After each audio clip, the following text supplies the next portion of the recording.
All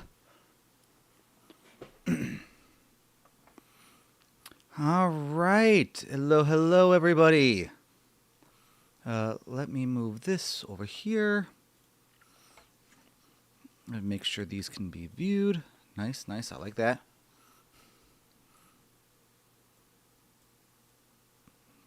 All right, how are we all doing?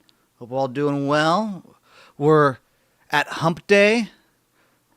We're halfway through the week, the first week in June. I'm sure there's a bunch of pride parades that are going to be setting up, getting ready for the weekend. Oh, there we go. This is good. Right now, we are getting through Dramatical Murder. Let me press any key.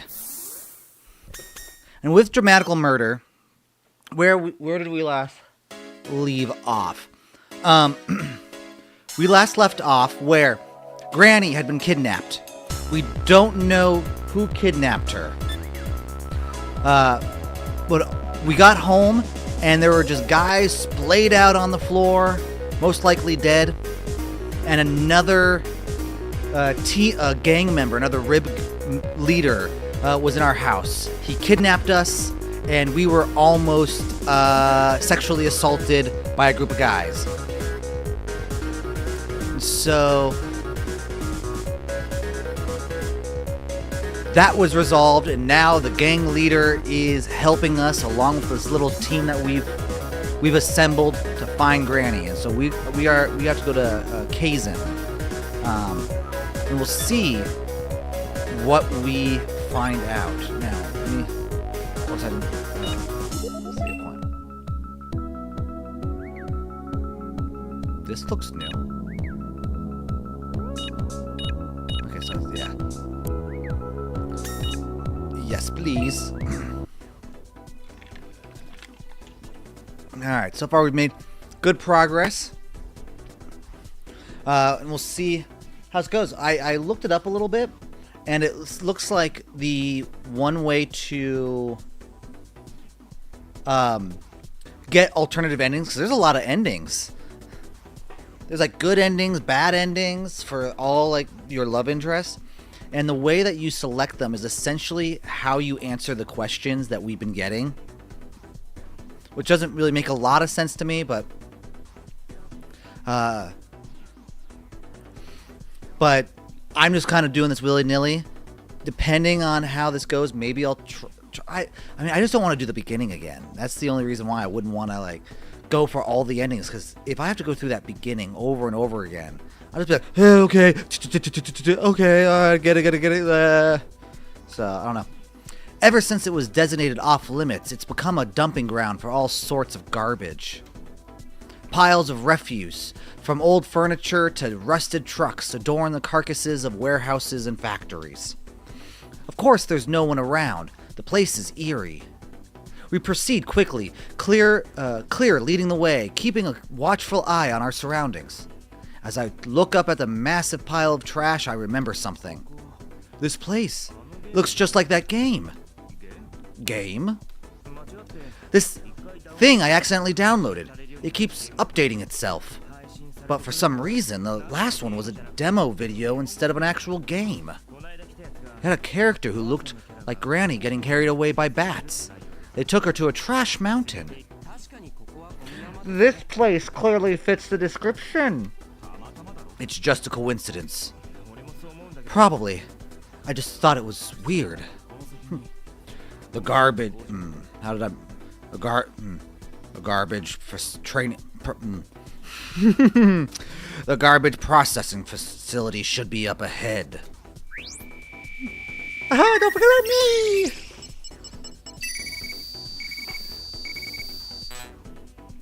Noise shows us the map on his coil. It is. It should be the biggest building in the area. That looks like a good candidate. It's right up ahead. Clear jogs ahead of us. He used to take walks here. Talk about weird. Right? This guy taking walks? As if I just realized I don't have my phone set. I just went into this.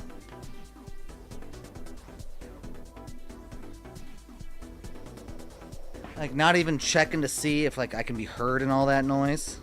I was just straight up like, hey, let's just make sure. Okay, good.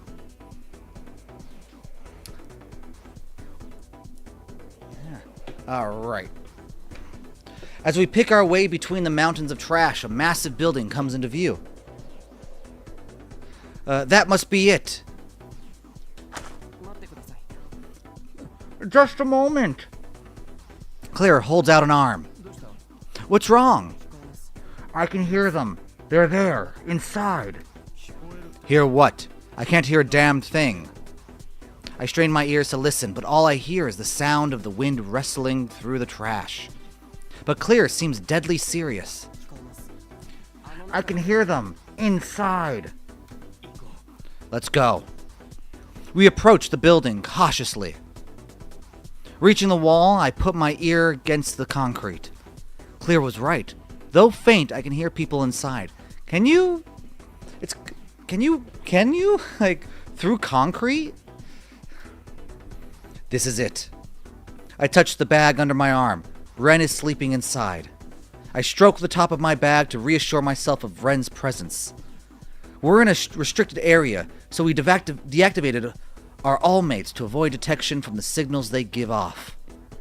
We soon find a metal door slightly ajar. Kuhaku peers through the crack, hugging the wall. He's gonna hold it. Let's bring it with him. Someone's here. Someone's there. We're all going in. I have some of my guys waiting nearby just in case. We don't know how many are in there. On our way over, we decided that Kohaku, Mink, Clear, and I will be going inside. Meanwhile, Noise will monitor the local network and erase any logs of our intrusion. Noise steps back, then goes to work on his coil. No problem here. Do I walk up to Noise? Glance at Noise? I'll walk up to him, why not? I walk up to Noise. I don't know why that had to be a selection. I either glance at him or I walk up to Noise and watch him at work. He just keeps typing, eyes fixed on the screen. What? Nothing, just wondering how you were doing it. You don't think I can handle it? I didn't say that, I'm just nervous. Sorry to bother you. It's fine. I don't make mistakes. You, on the other hand, better not blow it. Damn. I know. Do you? Dick. God, what a dick. I should call him Prince Albert just because he's got a pierced... Because he's just one big pierced dick. Still, it's my fault for interrupting him. I head back to the others. Isn't this exciting? This isn't a game. Let's go. At Mink's signal, Kohaku throws the door open. Oh, okay. I didn't realize we were entering a eyes wide shut ritual here. We'll go back. Sorry, my bad. Several men, all in black, are standing in the middle of the room. Morphine? Oh, they all turn toward us. Do you have morphine? Look, and charge. Here they come. Now we're talking. Bring it.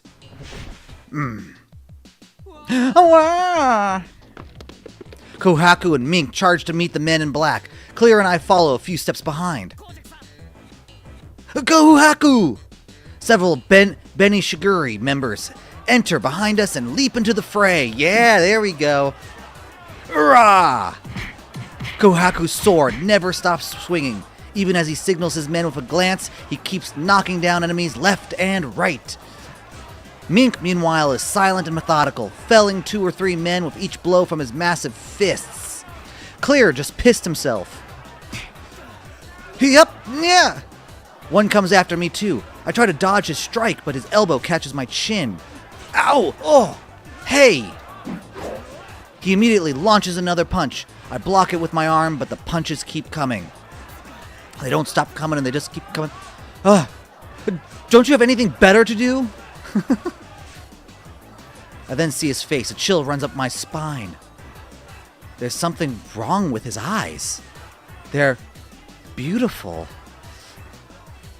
They're blank like a doll's eyes. And I'm sure I've seen him before, too. This guy's a member of Dry Juice. Ugh. He gets me on the shoulder while I'm distracted. The pain numbs my arm to the fingertips. That hurt, asshole!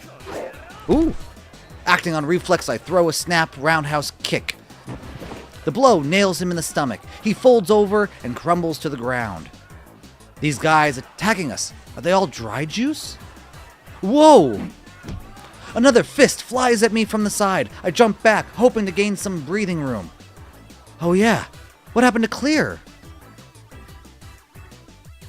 I call his name. I'm fighting. I don't have time. I got Clear. You okay? Yes, Clear here. I'm okay, Master. I turn to see Clear facing off with a group of black-clothed men. Uh-oh. What's Clear gonna do? It's Clear. Wow. Oh, we're actually getting animation. Oh. No more fighting. Please.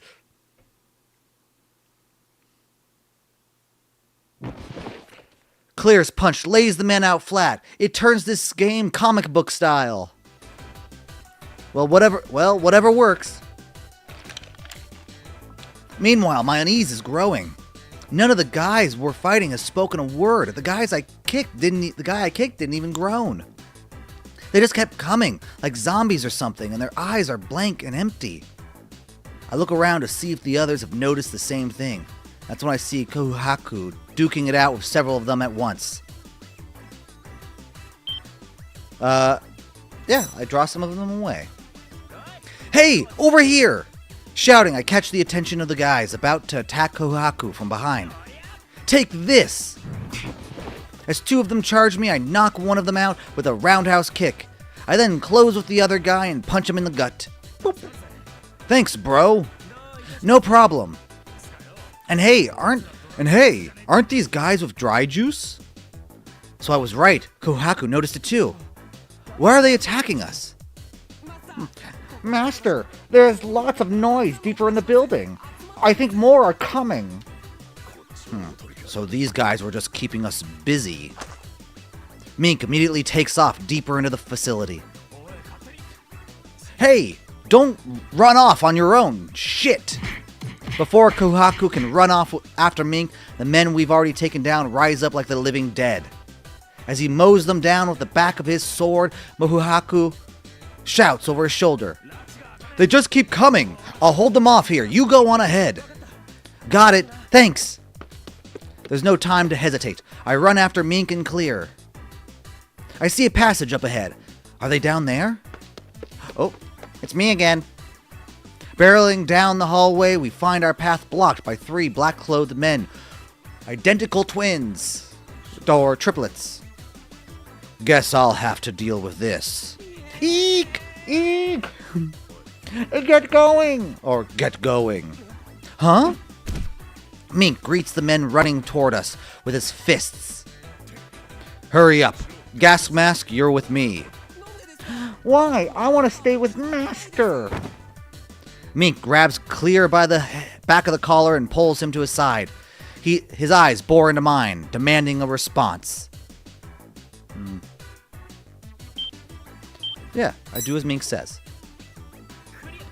Clear, I'm counting on you. Do what Mink says. You better not fuck this up. Your wish is my command, Master. No fucking up. Another black-clothed men rushes us. Please stop! Get going already. Thanks. I slip past them and run full speed for the door at the end of the hall. Is this where we're going to find Mizuki? He's going to have my Pazuki.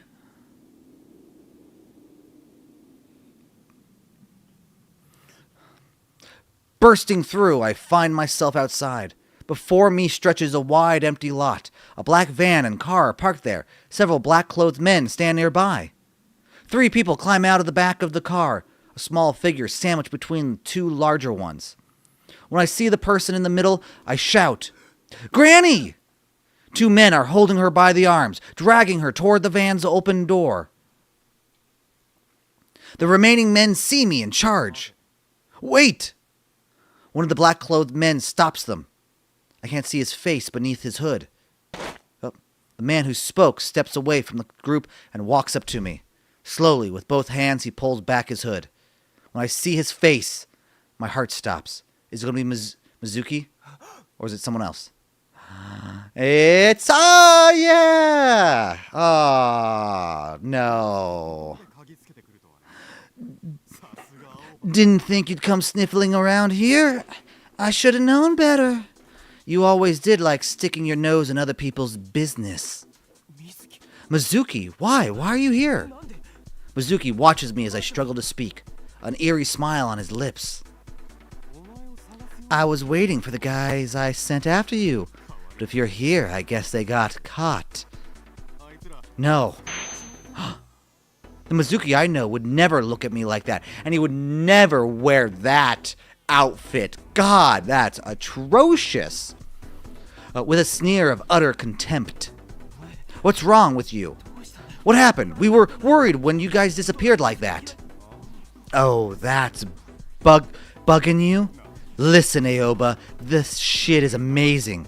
Dry Juice has been reborn as part of Morphine. Morphine? The one and only. Everyone was right. They are legends. Other rib gangs got nothing on them. Shit, they're practically gods. Are you serious? Do I sound like I'm joking?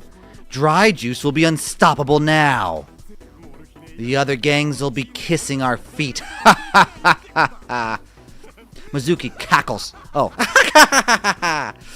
His mouth open wide. I can't believe it. Is this the guy I've known for years? The men around him don't even blink. They all have those blank, doll-like eyes. Almost like someone's controlling them. Snap out of it, man! You're talking crazy! Huh? What are you talking about? You're the crazy one. I mean, you're the one who turned me down. All those times I asked you to join. What? Did you think Rib was just a big fucking joke? Of course not! Then why? Why'd you never join? You knew how serious I was. It's not too late. The gang's stronger than ever. Join us as a member of the new Dry Juice. I'd rather die. I know how passionate Mizuki is about Rib. That's why I give such a forceful reply. This isn't Mizuki. He frowns for a moment when he hears my response, but that weird smile quickly returns. Oh, I get it. You'd rather die, huh? Okay, if that's how it's gonna be. You love your grandma, don't you? Yeah, you love me, right, son? Grandson? Mizuki, I just noticed what's going on in the scene. I just saw her face. Mizuki grabs Granny by the arm and pulls her toward him, then presses something against her neck. Oh, a knife. Sweet, cold, and clammy, rolls down my back. Sweat, cold and clammy, rolls down my back. Stop it. Oh, gotta have such nice eyes. I'll stop when you join my gang. Ugh. Granny squeezes her eyes shut. She's like she's preparing herself for what might happen. This only makes me more desperate. Let her go!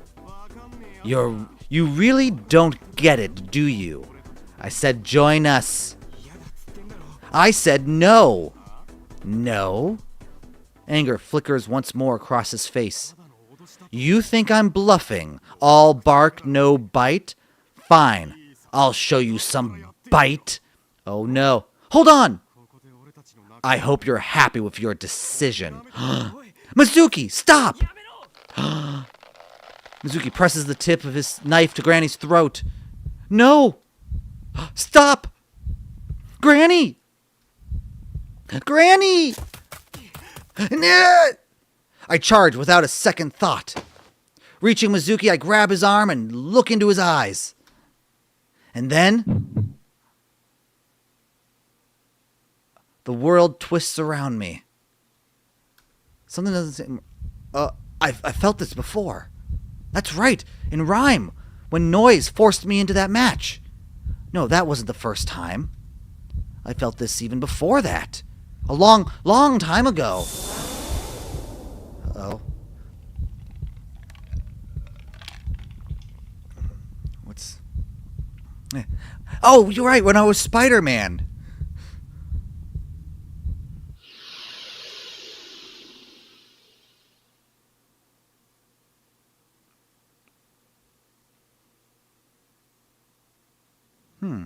What? This is Mizuki's shop. But something's different. It's packed so full of customers that they can barely move. And they're all missing their faces. They've only bright red mouths, open wide in glee, tongues wriggling like worms. Even stranger, I can hear every word of their conversations. Oh, Rib is so lame. Yeah, Rhyme is way better. Everyone's playing. Everyone's gonna lave Rib. Soon it'll just be Rhyme. Let's quit Rib already. The voices pierce my mind like arrows. The noise is unbearable. What the hell is this? There's no way this is real. Is it a dream then? Am I dreaming? But now, I'm certain that I've felt this before. When Noise pulled me into Rhyme. And before that, a long, long time ago. The voices drown out my thoughts before they can take form. Shut up! Shut up! My head is pounding. The voices, fuck! I'm going insane! I feel a warm sensation in my ears. When I reach up to touch them, something sticky drips out. It's slimy, black, almost like tar. Letters are floating in the liquid. What the... The words! They died inside my skull and become this black filth. What is this? I really hope this is just a dream, but it feels so real. Either way, I need to find a way out. I look around, but just then I suddenly realize that I'm being watched. Then I turn around, I see a familiar face pass by. A face. I just seen a face, I can't forget the time or place where we just met. She's just a girl for me, and I want all the world to see we've met. Da-da-da. Amid the rows of featureless heads, this one has a face. I run after him. I push my way through the faceless, babbling crowd, making my way to the back of the shop. The tattoo studio is through this door. I open it and dash inside. But when I step through, I find myself at Dry Juice's base. Why? I should still be inside the shop. The man who was watching me earlier is standing at the end of the alley, beneath the Dry Juice tag. His head is hung low. I approach him slowly. I don't know what's going on, but somehow I know who he is. Mizuki. Mizuki slowly lifts his head. He looks ready to cry. Oh, do you need a hug? Need a nice little hug, maybe? A sandwich, maybe? Would you like a nice sandwich? Aoba, help me. Oh. Suddenly, the scene shifts. Now the tag is covered in black, and the alley is splattered with blood. Oh, no. What happened to you? I don't want to... I don't know what to do. About what? About Dry Juice. I love Rib. It's the most fun I've ever had. But that's why I have to think about the future. What do I have to do to make sure everyone's having fun? How do I make sure no one feels left out? It's always on my mind. I'm always thought it'd be enough to treat my guys like family. I know how much you care about them. That's how Dry Juice became the biggest gang. But it's not enough anymore. Mizuki looks down, balling his hands into fists. Rhyme's too popular. The hot new thing. Everyone's caught up in the craze.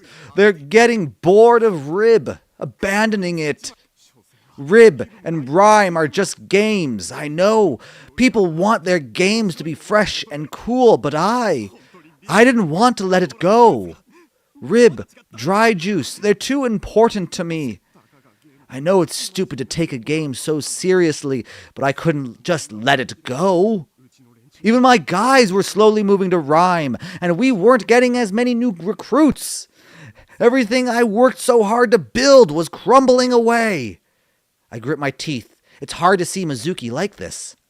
I always knew Dry Juice meant a lot to him, but I never really knew just how deeply he cared. Has he always been hurting like this inside? Why did I never notice? Self-loathing rises inside me. If only I'd talked to him. I spent every day worrying, thinking, but I couldn't figure out what to do. Then this guy showed up saying he was with Morphine. Morphine? He said Dry Juice was the strongest Rib gang and invited us to join them. At first, I thought he was shady as hell, but then he introduced me to other members of Morphine. And I started to think, maybe it wasn't such a bad idea. Maybe if they could become members of the Morphine, everyone would stop talking about Rhyme. They could be proud of Dry Juice again. So, you really? Yeah, but I was wrong. Morphine wasn't the kind of gang I thought it was. Morphine, they... Mizuki! No! No! You lied to me! You said Dry Juice would be a part of Morphine! Wasn't that the deal? Why? It wasn't supposed to be like this! It wasn't! Ah! Oh. Suddenly, Mizuki screams. He falls to his knees, hunched over, clutching his chest in pain. Mizuki?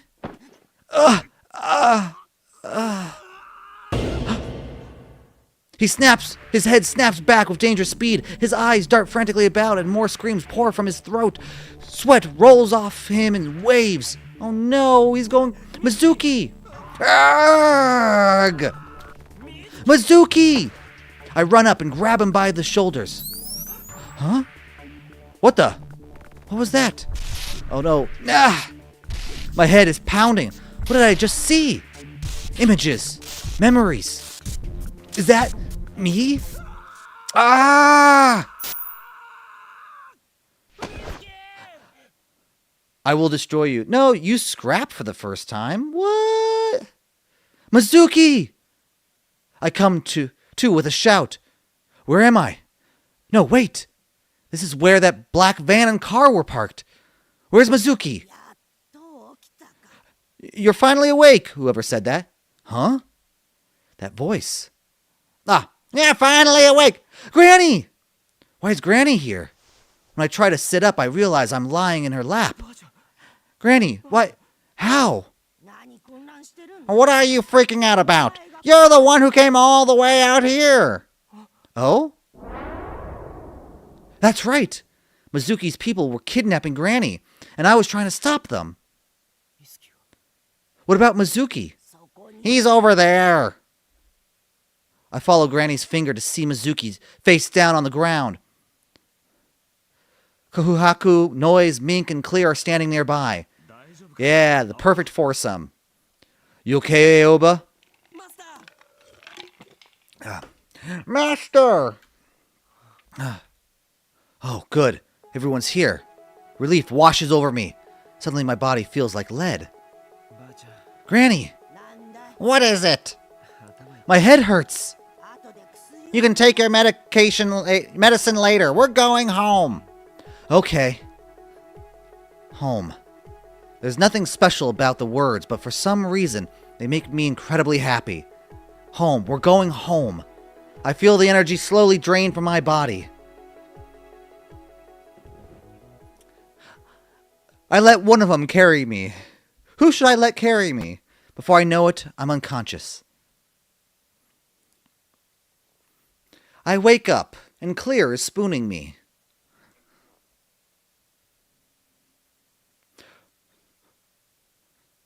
While Mink gets ready the baby oil. When I open my eyes, all I see is the ceiling. Because it's just like zoomed in on the corner of his bedroom. My room.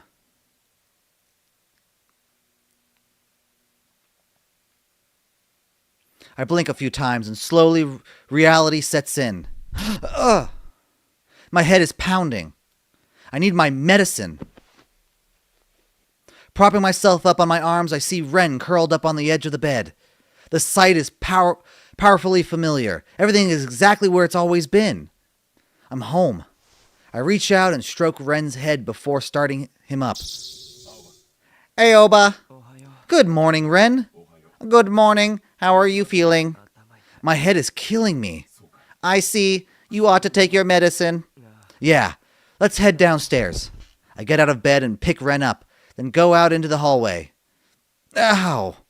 I feel awful, like every step I take is echoing inside my skull.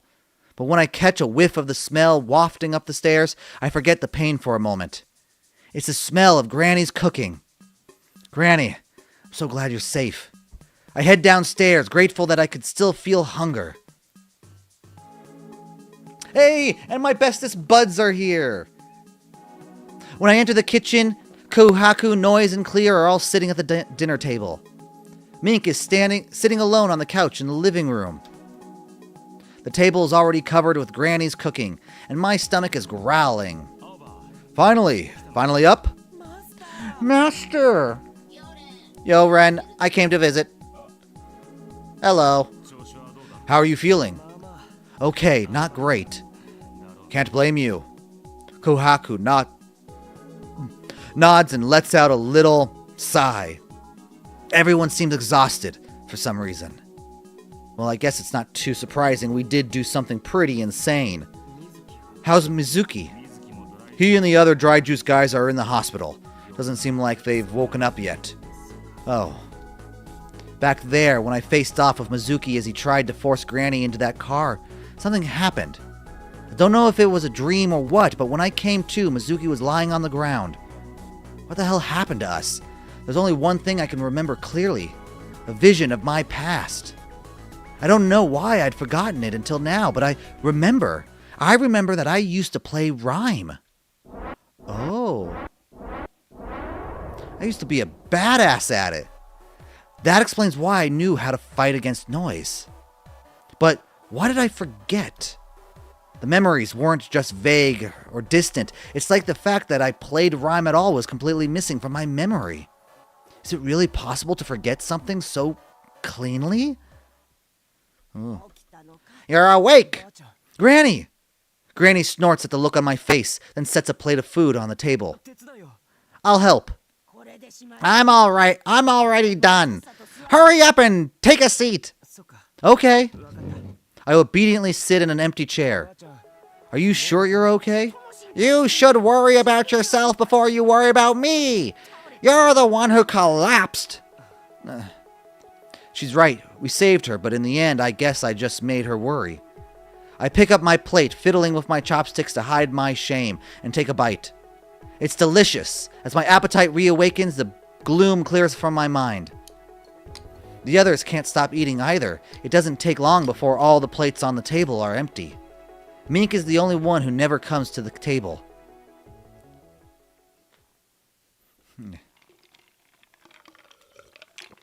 Yeah, he gets his meals through photosynthesis. And I take my medicine and my headache finally starts to subside. I turn to Granny. There's something I need to know. Granny, can I ask you something? What? Was Mizuki really the person who kidnapped you? She looks down at the teacup in her hands. Yes. He asked me to come with him, saying it was about you. I thought there was something off about him from the start, but I wasn't expecting him to gag me and throw me into a car. So it was him. But why you? Maybe because of the sexy bod, I don't know. She stays silent for a while, her face shadowed before opening her mouth to speak. Aoba, and the rest of you too. First, I guess I ought to thank you. Wouldn't be here if you all hadn't come. Granny? I have something very serious to tell you. Honestly, I wasn't sure if I would ever tell you. I'm still not sure if this is the right decision. But considering what's coming, I think it's better for you to know. So listen up. Everyone gives Granny their attention. First, the reason Mizuki kidnapped me, someone was controlling him. Morphine, right. Yes, but this morphine is a little different from the one you're thinking of. This is just speculation, but I believe they're working for the Toei Corporation. Toei? The old fart who bought this island and built Platinum Jail?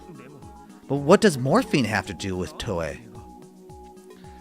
Granny stares at us for a moment, like she isn't quite sure what to say, then looks down at her teacup again. I used to do research for one of Toei's labs. That was over 20 years ago now. You? Worked for Toei? Yeah, back on the mainland. I only found out about the labs connected to Toei much later, though. As you know, Toei's been involved in neuroscience for ages. My work had to do with neuroplasticity. We were studying how drugs could influence the brain's ability to recover lost functionality. Our research was a wonderful thing, something that could have given a new hope to those suffering from serious brain damage. At least that's what I believed. But I couldn't have been more wrong. What Toei was really after was a way to control people's minds. That's what the research was for. It started with small things, programs whose purpose I couldn't quite grasp. But over time, the doubts grew, and I went looking for answers. That's when I found the paper. Page after page on how to rewrite someone's personality to turn him into someone else. I couldn't believe it. My work, which I had believed people would help people, was instead being used to enslave them. I abandoned my research and left the lab. I just wanted to live the rest of my life quietly on this island where I was born. But not long ago, Toei started sending me messages. He demanded I go back, finish the research. I turned him down, of course. I was through with that man and his schemes.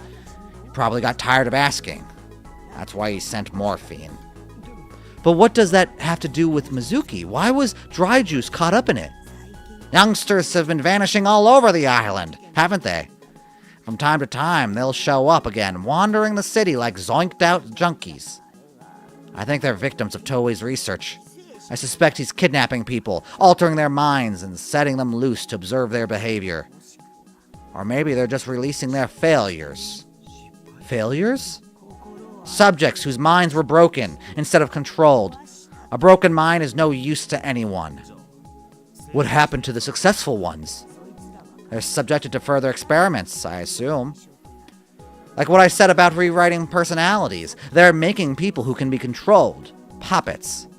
As for Mizuki, maybe they chose him because I know him. They probably figured I'd let my guard down. What's Toei's endgame then? What's gonna happen to the island? They probably plan to reprogram everyone on this island, creating a kingdom Toei can manipulate however he likes. And if they can perfect the technology, they'll be able to sell it to other countries too. Ooh, so dystopian future mind manipulation. Toei's fingerprints are everywhere in the old residential district. He was pretty quiet for the last few years, but it looks like he's making his move. Does that mean everyone will end up like those zombies we fought? No, not these characters. Mr. Haga, the terrible trio, Miss Yoshi, and everyone else. That's my entire community. I've only seen Miss Yoshi once. We have to stop him. I can't let that happen. I just can't. Granny looks at me with a pained expression. There's something else you need to know. It's about you. Me? You lost consciousness at the plant, didn't you? Oh, yeah, I had this dream where I was talking to Mizuki. It felt really real. That wasn't a dream. You were inside Mizuki's mind. Huh? Inside his mind? Yep, I knew it. Granny peers deep into my eyes as if searching for something. What I'm about to say is gonna sound crazy. I know we've done a bunch of weird-ass shit already. You could just be teleported into digital battle arenas. You have morphine. Everything's crazy. Coils and all mates, but this is gonna be the craziest. This may be difficult to believe, but you have the ability to enter people's minds. What? Enter other people's minds? We call this ability Scrap. Ah, so that's why I got the trophy. Scrap? You trigger Scrap with your voice. Rings a bell, doesn't it? Sometimes when you put the right feeling in your voice, people just do what you tell them. Yeah, there we go. Yeah, it's happened before. Your voice has the power to enthrall people. With focus, you can manipulate a person's thoughts. And if you want to dig even deeper, get to know them even better, all you need to do is ask, and their mind will open to you. When you enter someone's mind, you're interacting with their defenseless self, stripped of the armor of their flesh. There, your words and actions have the power to destroy their mind. In theory, that is. Oh. It's too much. I can control people with my voice? I can enter someone's mind to destroy it? I don't even know where to start. It's like she's speaking a foreign language. Oh, sorry, I was speaking Swahili. Swahili, there you go. This is why I don't do improv. I figured as much. Mink, who has at some point entered the room, is leaning against the wall, arms crossed. Scrap is what gives your voice that power. So that's what's... So I just destroyed Mizuki? Then you're saying that weird dream world was actually inside Mizuki's mind? No one can see that world but you. So I can't really say for sure, but yeah, probably. I talked to Mizuki there. He was back to normal, and he told me all about how he'd suffered, about how dry juice and rib were always on his mind.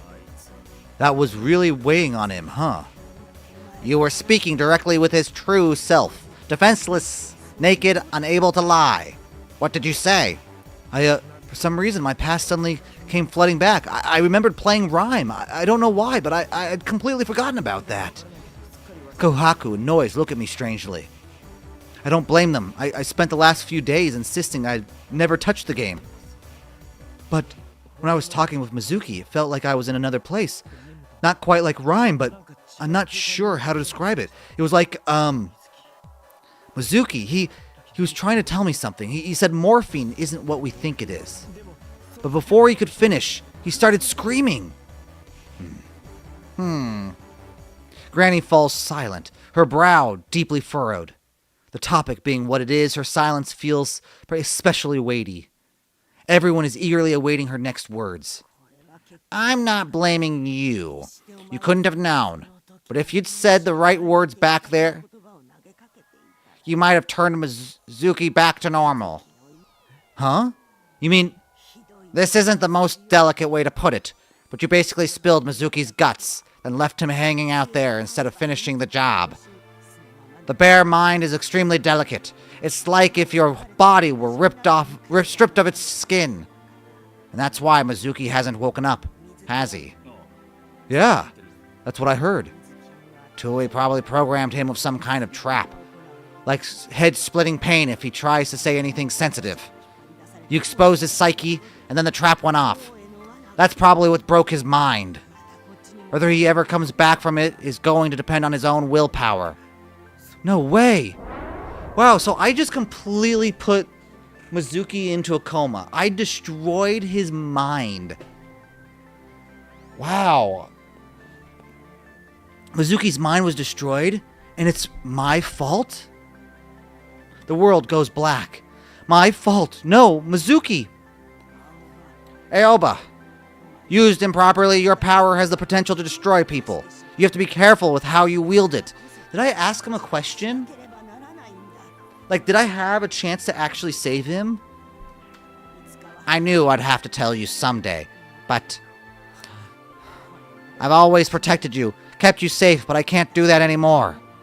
I can't shield you forever. Someday that power of yours is bound to go out of control and cause more pain, even if you manage to avoid that somehow.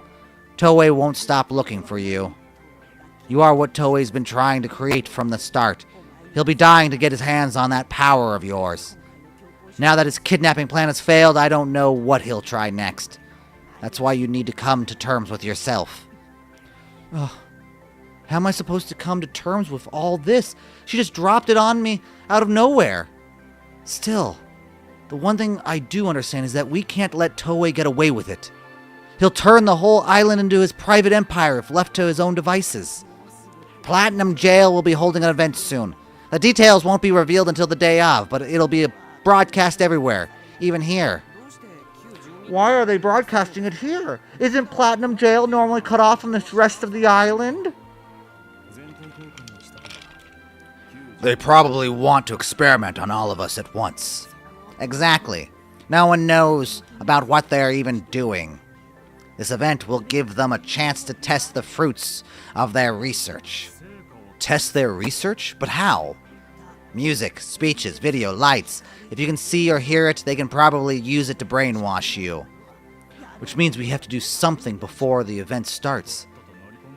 Guess we'd better get our asses to Platinum Jail, like yesterday. But how? There's a way to get as far as the gate, at least. There is? Yes, but I can't help. You'll need someone else to take you. Ask Mr. Haga. Mr. Haga? Most people who've lived here as long as he has know about it. It's not that hard. You can ask him about it tomorrow.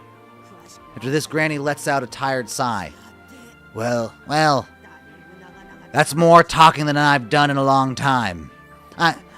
I'm sure it all sounded like gibberish to you lot. But what little pride I have left as a scientist demanded I tell you the truth. I'm sorry you got dragged into this mess. Granny bows her head. Granny. Miss Tay, you don't have to. Grandmother! After a few moments, she lifts her head and looks us over. Now I'm sure you must all be exhausted. Rest up while you can. You've got a hard fight ahead. Once Granny finishes speaking, the room is silent. No one dares to open his mouth. They all file out of the room, somber expressions on their faces. Clear heads upstairs. Once everyone is gone, Granny gets up and moves into the living room. She sits down on the sofa and lets out a heavy sigh. She dies. It's like, what? I walk over to her. Granny. What? Can we talk a little more? She doesn't answer me, but I sit down next to her anyway. There are so many things I want to ask, but I'm not sure where to start. My mind is racing and it's hard to string thoughts together. I look down at my hands folded in my lap and let the words come as they will. You know, I've spent my whole life making you worry, and I never had my idea. I never had any idea that what you were dealing with. I'm sorry, Granny. Don't be stupid.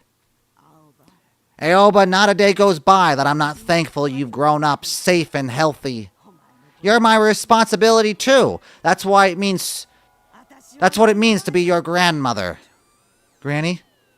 Granny looks at me in silence for a moment. You said that you remembered Rhyme. Yeah.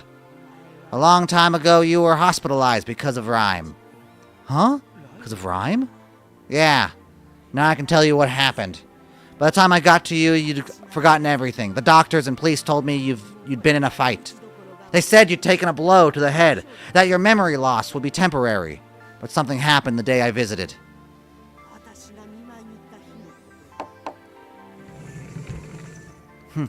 The doctor was there with a pillow over your head. He said it was a new treatment. Aoba? Uh-oh. Did I startle you? Aoba! When I got there, I found a nurse unconscious beside you. You slept for 2 whole days after that. The nurse didn't remember anything either. She had forgotten everything from when she entered your room to the moment she woke up again. Your headache started after that. That much I remember, though. It's all fuzzy after that. You used scrap on that nurse. You entered her mind and erased part of her memory. The headaches, scrap. The headaches, scrap. The personality changes. I started giving you those pills because I was concerned they might be the start of something more dangerous. I gauged the dosage to stabilize your mind and keep your powers in check. Your headaches went away for a while, didn't they? Yeah. But now your powers are coming back. That rebound effect might explain why the medicine isn't working as well anymore. Scrap is fundamentally a destructive power, but it has the potential to be more than just a weapon. It all depends on how you use it. And that's why you need to come to terms with it. With who and what you are. No matter what happens, do not falter. Believe in the path you choose and keep pushing forward. Her hands clasp mine firmly. They're soft and warm. The warmth of her kindness. The warmth that has cared for me my whole life. Granny. I promise I'll come back. And I'll lock the door. I know.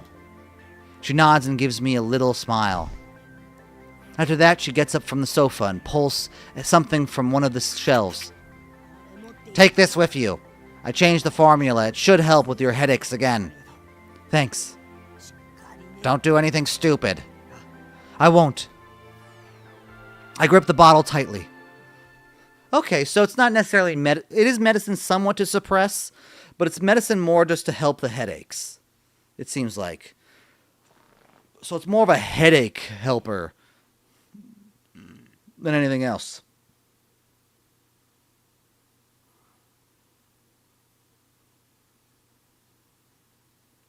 Good. Alright. Once I get back to my room, I flop down on my bed and stare up at the ceiling. I'm not in any mood to sleep. The things Granny told me kept racing through my mind. Granny's past. Toei's goal. My experience with Rhyme. My power, Scrap. And what I did to Mizuki. Especially that Mizuki one. Like, my goodness, you killed your friend. Or at least you most likely gave him brain damage. No matter how I toss and turn, I can't shake the thoughts weighing on me. Oh, I still can't believe it. Maybe if I'd said the right words back there, I could have saved Mizuki. But I failed.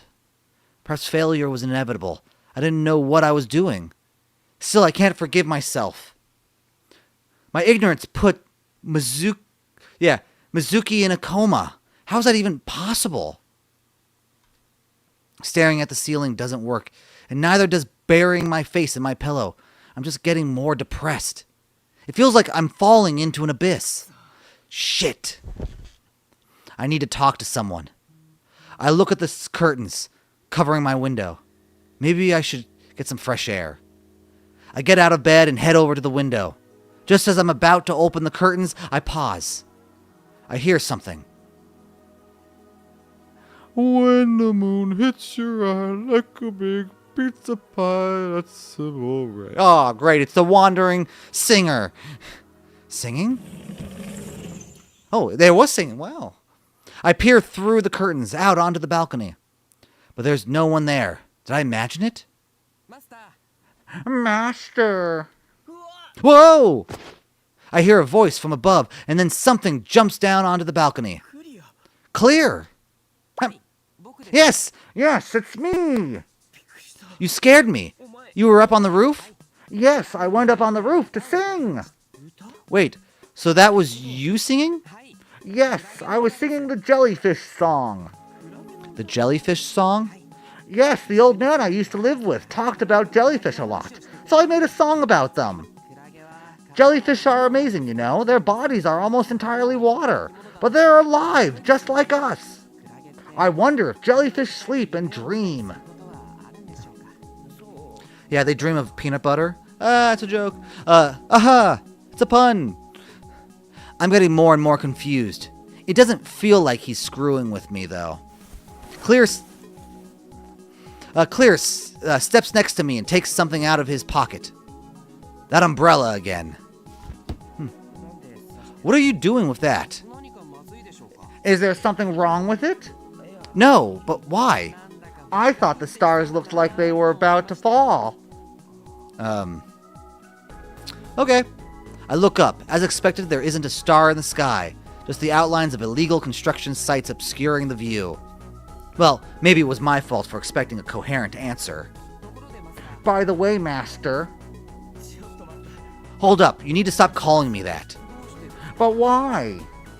It's kind of creepy. Just call me Aoba. No, you're my master, Master. So I think I will call you Master. Alright, I'll be right back.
Alright.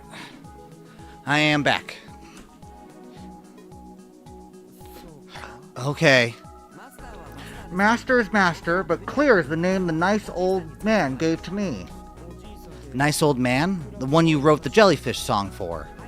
Yes, he passed away, though. Oh. We used to live near that area, full of junk in the North Quarter. Junk? Oh, the waste treatment facility. So that's why you knew the area so well. Yes. By the way, Master, I was trying to tell you this earlier. Huh? The other day, when we went to the North Quarter to save Mr. Mizuki, you turned into the cool version of Master. I was like, ding, ding, ding, ding! The cool version? Like the time I carried you back to the shop. Cool, Master. But now you're... Clear looks me over. You're still cool, Master. Haha. That was such an obvious cover. Confused as I am, one of the things Clear said stands out. The cool version of me. What does he mean by that? I'll be with you from now on, Master. I'll protect you. I hope you don't mind. Clear closes his umbrella and sketches a perfect bow, his body bent to almost a right angle. Oh, stretches? It stretches? So you're gonna keep calling me Master? I find myself smiling awkwardly. What a strange guy. I still don't know what he's after, but he doesn't seem bad. Master, you should go to bed. It'll be tomorrow before you know it. You're right. What about you? I would like to sing on the roof a little longer, if you'll let me. Just don't put any holes in the roof. Thank you, Master. Clear bows to me again. Later then. Don't fall off. I won't. I go back inside and choose the curtains. A minute later, I hear faint singing from outside the window. It's tender and soft, almost like a lullaby. It's strangely relaxing. As my anxiety melts away, I slowly close my eyes.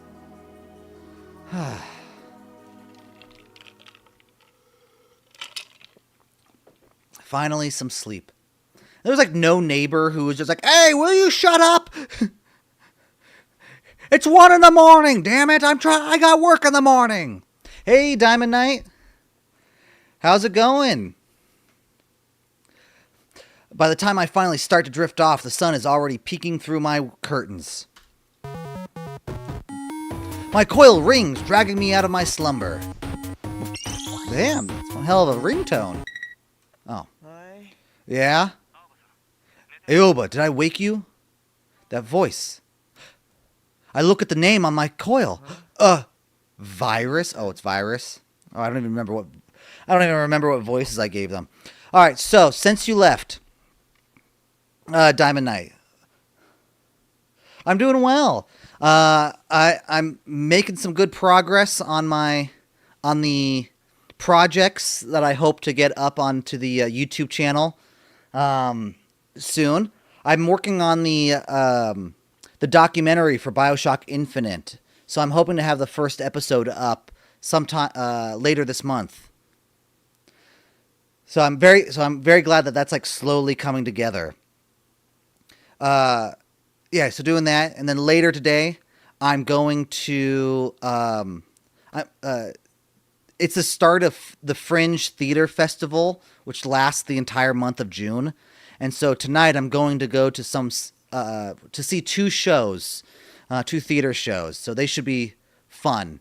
They should be a lot of fun.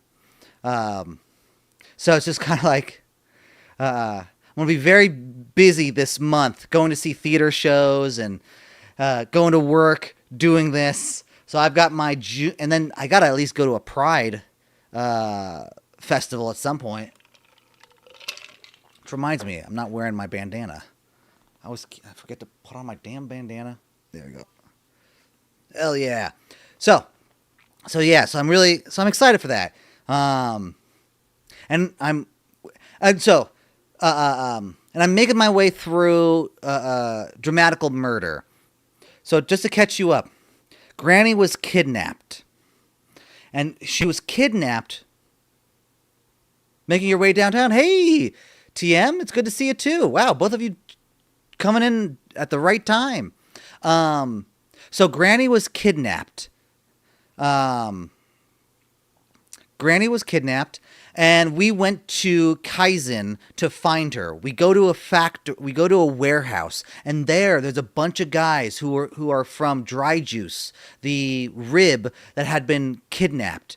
And they all have like glowing eyes, and they're acting like zombies, and they immediately attack us, and we break our way through, and then we emerge on the other side in a parking lot where Granny is being taken away by 2 guys. And as we approach them, our friend Mizuki shows up, and he's acting strange. He's acting weird, not like himself. And he's just like, "Why don't you join Dry Juice? Join Dry Juice." And we're like, "No." So he takes Granny and puts a knife to her neck, and it says, "Join or I'll kill her," essentially. And Aoba goes crazy, and he charges at him. And in this kerfuffle, something happens. Aoba has like this out-of-body experience where he's in Dry Juice's domain. They're in the tattoo parlor. And when he walks outside, he sees Mizuki, who's acting a little normal, but he's being very forthcoming in his worries and his fears. The idea that he's losing his family, he's losing his gang, and he goes crazy. He starts screaming into the heavens. We wake up from what we think is a dream, and there we are back in that parking lot. Granny's doing okay. Mizuki's knocked out, and we all go home. That's when Granny finally tells us the truth. So TM, my hypothesis was somewhat correct. Aoba has the power to manipulate people with his voice. He's able to delve into people's minds. This has been something that the Toei company, the big company that owns the island, has been working on. Granny was actually a researcher on this. She was researching neuroplasticity in the hopes of providing, if not a cure, then at least treatment to people who suffered from brain damage. But when she found out that Toei was going to use this research to actually control people, she quit. And that's what Toei has been doing, has been kidnapping gang members and experimenting on them. And the problem is, if someone gets experimented on too hard, then that will just completely break their brains. And that's when she tells us that we have the power to go into people's minds. We have the power to essentially go into their minds and break them. And because we were unaware of that, we essentially do that to Mizui. We accidentally broke Mizuki's mind. And he's currently in a coma. And we don't know if he's going to come out of it or not. The only way to stop Toei now is to break into the cordoned off section of the island known as Platinum Jail. That is the predominant spot where all the rich and wealthy people live. It's where the headquarters of Toei is. And so we have to break into this elite area in the hopes of confronting Toei and putting an end to their nefarious plans. And so right now, Aoba also, as he dived into all this, got a bunch of his memories back. It turns out that he actually has played Rhyme before. He has played it. But as Granny tells him, he suffered a major injury that put him in the hospital and caused massive memory loss to the point that he did not remember any of his time playing Rhyme. So that's what just happened. Thanks for the recap. You're welcome. All right. So we're now here. We're essentially taking the day is about to end, and we are going to most likely the next day go into Platinum Jail. Virus? Yes? What's up? Oh, it's just awful. I need you to stay calm and listen to what I'm about to tell you. The police are headed to your residence. Huh? What?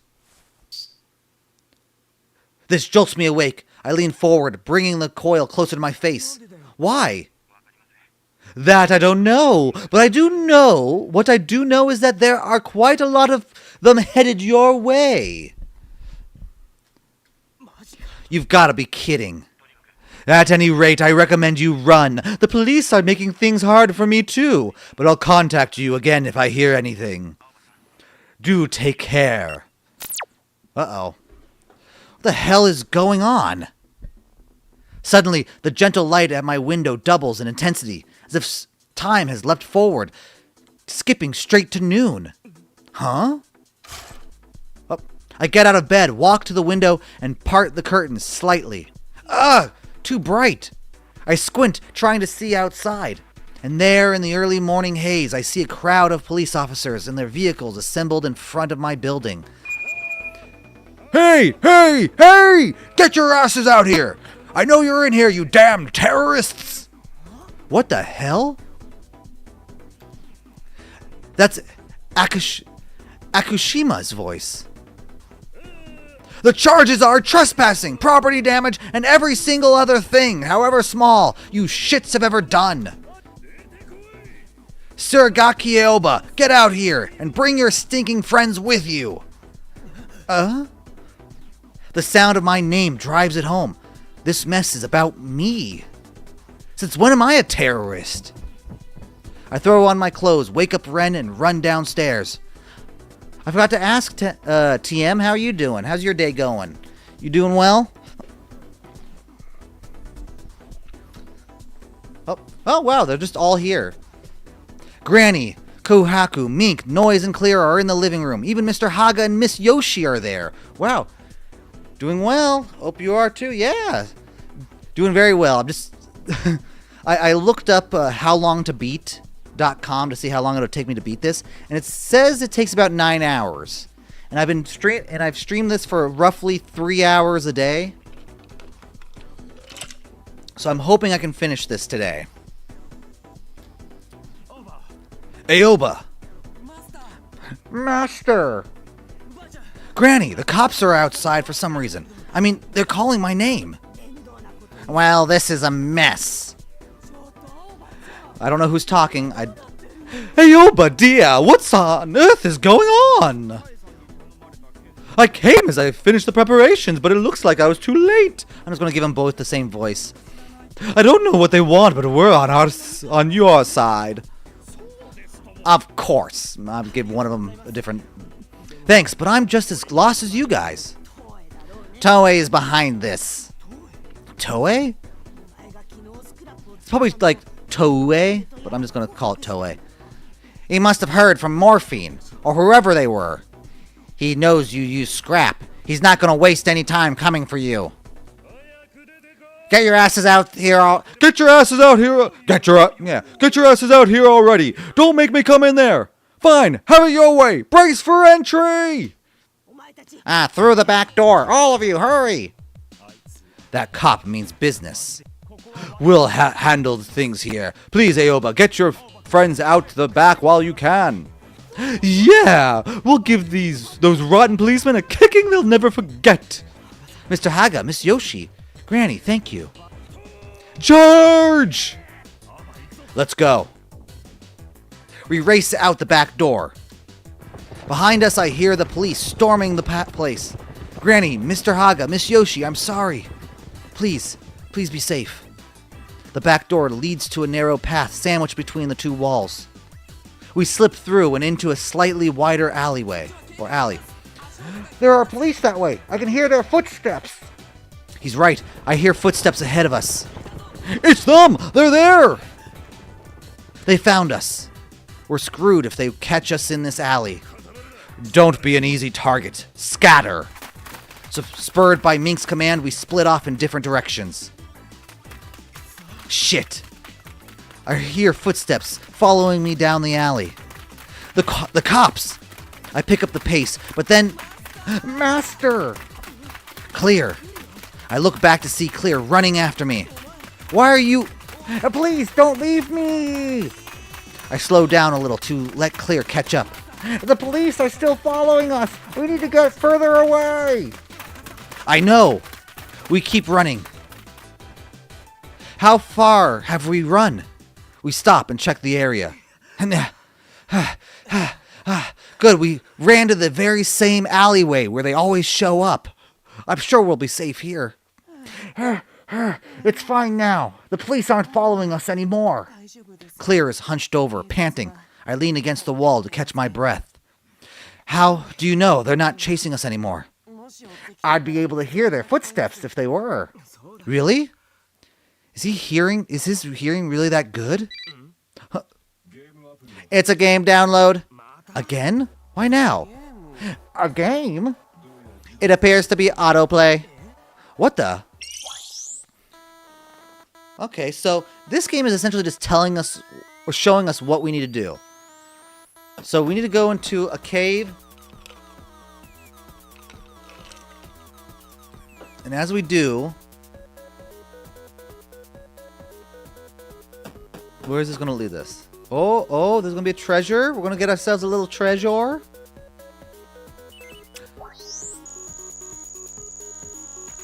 Wait, what are we downloading? So we just downloaded a key, I guess. So someone seems to be helping us through this game.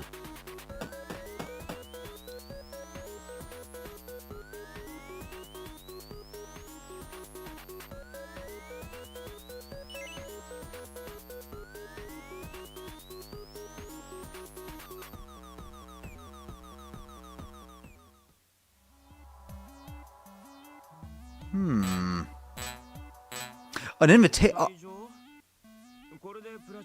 invitation? Does that mean we can get into Platinum Jail? That's what it looks like. Shit still doesn't make any sense. No, wait a second. I got the same thing when Granny was kidnapped too. Really? Yeah, remember that thing I mentioned about an old lady being abducted by bats? Yes, you did mention that. It was kind of weird. You're weird. I'm the weird one? After I got that, Granny was actually kidnapped. So I'm wondering if this might not be another warning or something.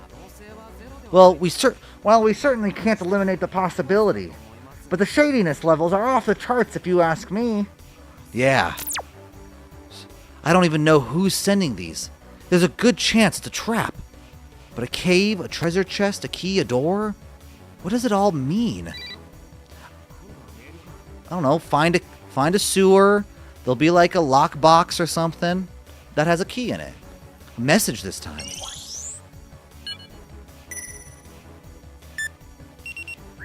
Huh. I was supposed to escort you, but here's been a change of plans. Please proceed to D86 in the North Quarter. We'll meet there. Huh. A spot is marked in red on the left edge of the wall surrounding Platinum Jail.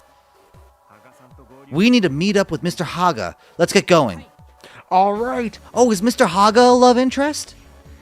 Can I choose Daddy Haga?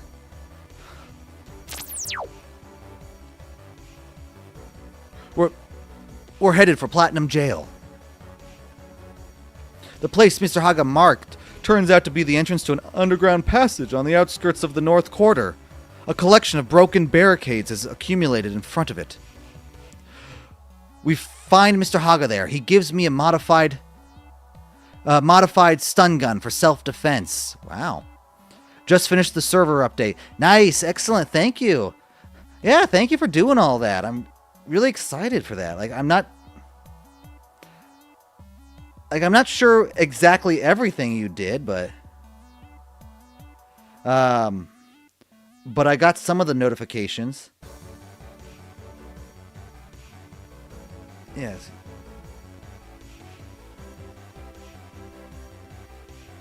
So server logs. Yeah. All right. Ooh, ideas and suggestions. I don't know if that was new. But it does look like you organized it a bit. Now there's important. There's the text channels, moderation. Cool, cool, cool. If you have any questions, let me know. Yeah, sure.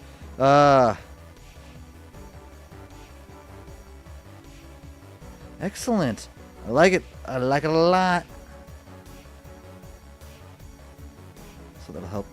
Welcome. Get rolls. Ooh. Perfect. I don't know. Now things are slowly starting to look a little more professional. Or a little less as ad hoc. According to him, the underground passage was used for transporting materials during Platinum Jail's construction. The plan was originally for Platinum Jail to encompass the entire island, which is why the transport route extends to the old residential district. With those plans halted, all that remains is this piece of infrastructure. Though largely forgotten, the path will take us right to the front gate of Platinum Jail. We move the barricades out of the way and head down the rusty stairs. Nice. The tunnel is pitch black and seems to go on forever. At the end, we find a staircase, and at the top is a place the likes of which I've never seen before. A giant white gate towers before us. So this is the gate to Platinum Jail. It's gotta be a trap, right? Despite the doubts looming in my mind, we press on. Whoa! Whoa! Whoa! Whoa! Whoa! When the gate opens, we are greeted by cheerful music and the sound of firecrackers. Oh my god. I was about to go into something, and then my brain finally connected with oh, it's a panda. Welcome to Platinum Jail, Japan's biggest amusement park, the place where love and dreams come true. A strange-looking panda. Were they going for cute? Totters out to greet us. I see 5 white doors behind it. Only the chosen are allowed to enter paradise. Please enjoy your stay. Paradise? I don't know if they could get more shady if they tried. I know, right? Like I said, shadiness levels are off the charts. Not at all bothered by our lack of enthusiasm, the panda cheerfully pushes a button on the wall. Now, where or where will you two be headed? Let's spin the wheel of fun!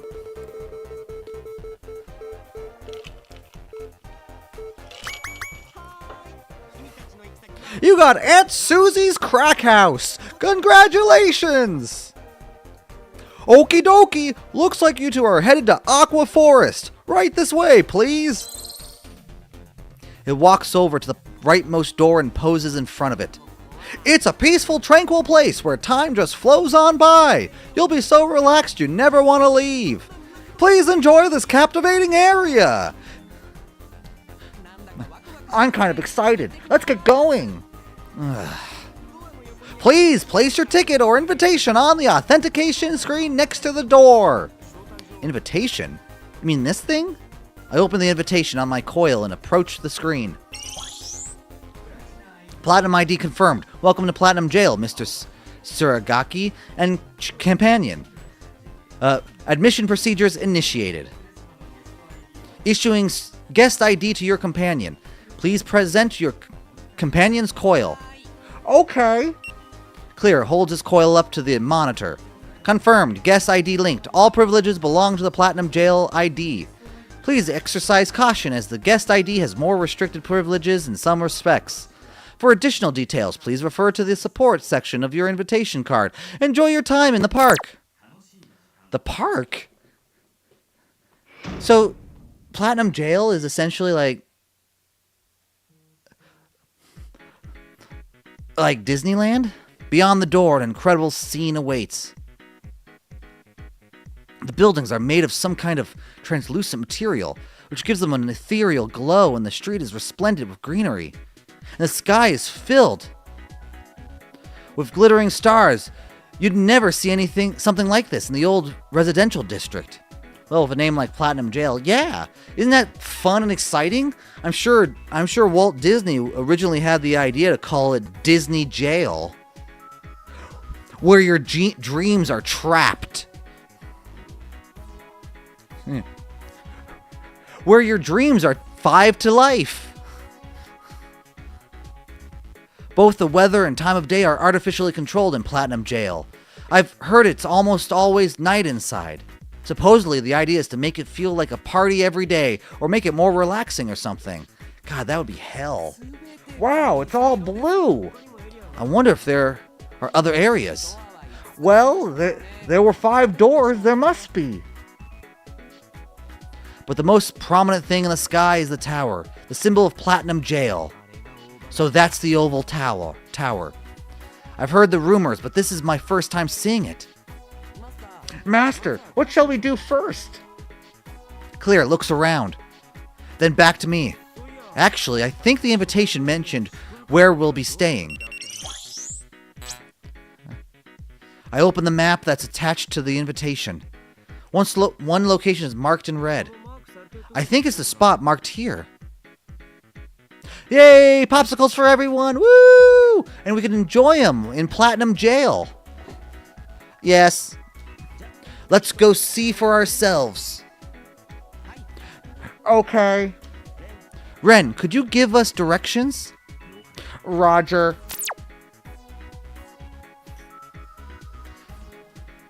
Just as Mickey Mouse intended.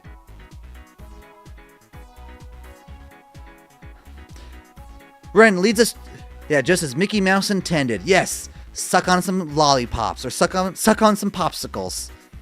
In the nice hot sun as we wait 3 hours to go on the Haunted Mansion ride.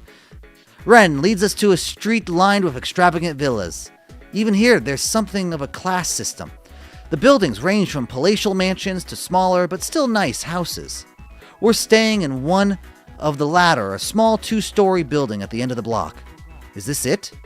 Compared to the other buildings, ours looks a bit older. Glitter?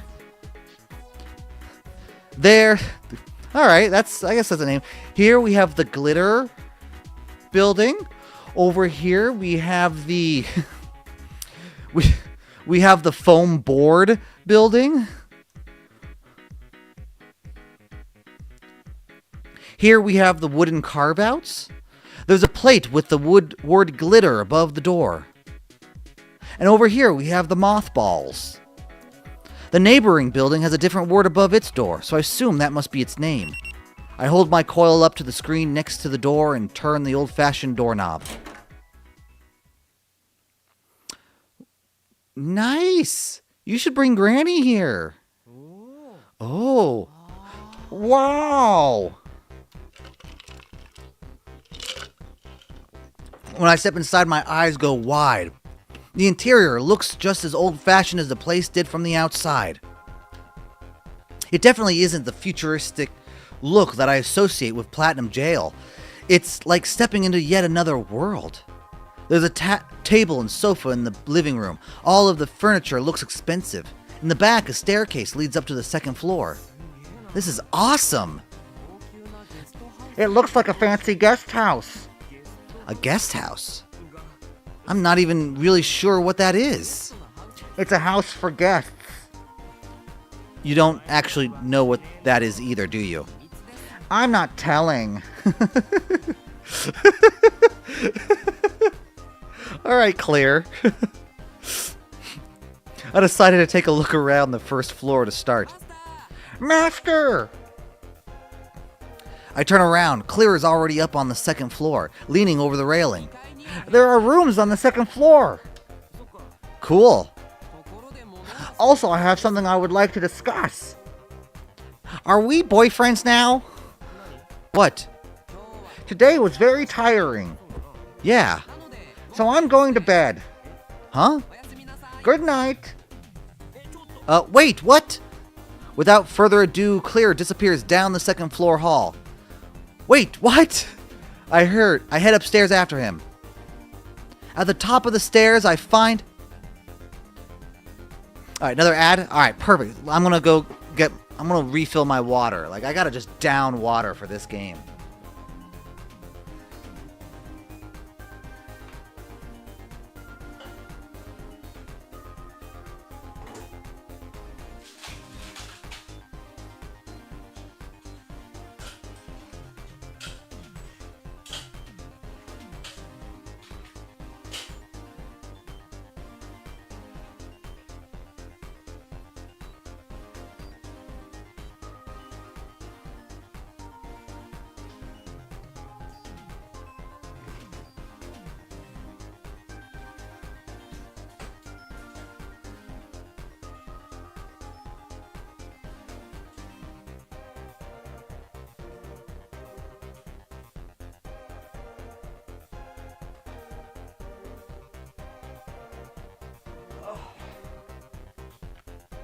I'd also probably get my steps in.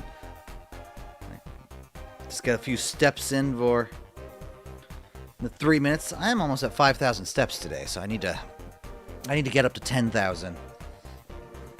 Once I get up to 10,000, then I could be done, and the cycle all starts over again. I did not get a good night's sleep. I don't know why. Like I couldn't sleep last night. I was struggling, kept a thinking. So then I woke up and I was like, "Ah, damn it! I had all these things I need to do." Probably haunted by ghosts. Yeah, ghosts of my past.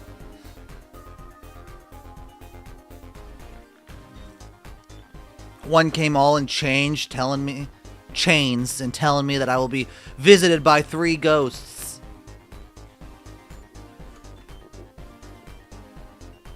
But they weren't like the ghosts of past, present, and future. They all just like showed up and gave me a spanking. Like, I don't know why. They're just telling me, "You've been a bad boy." And I was like, "What did I do?" And they wouldn't tell me. And it's like, "Why are you all doing this exact same thing?"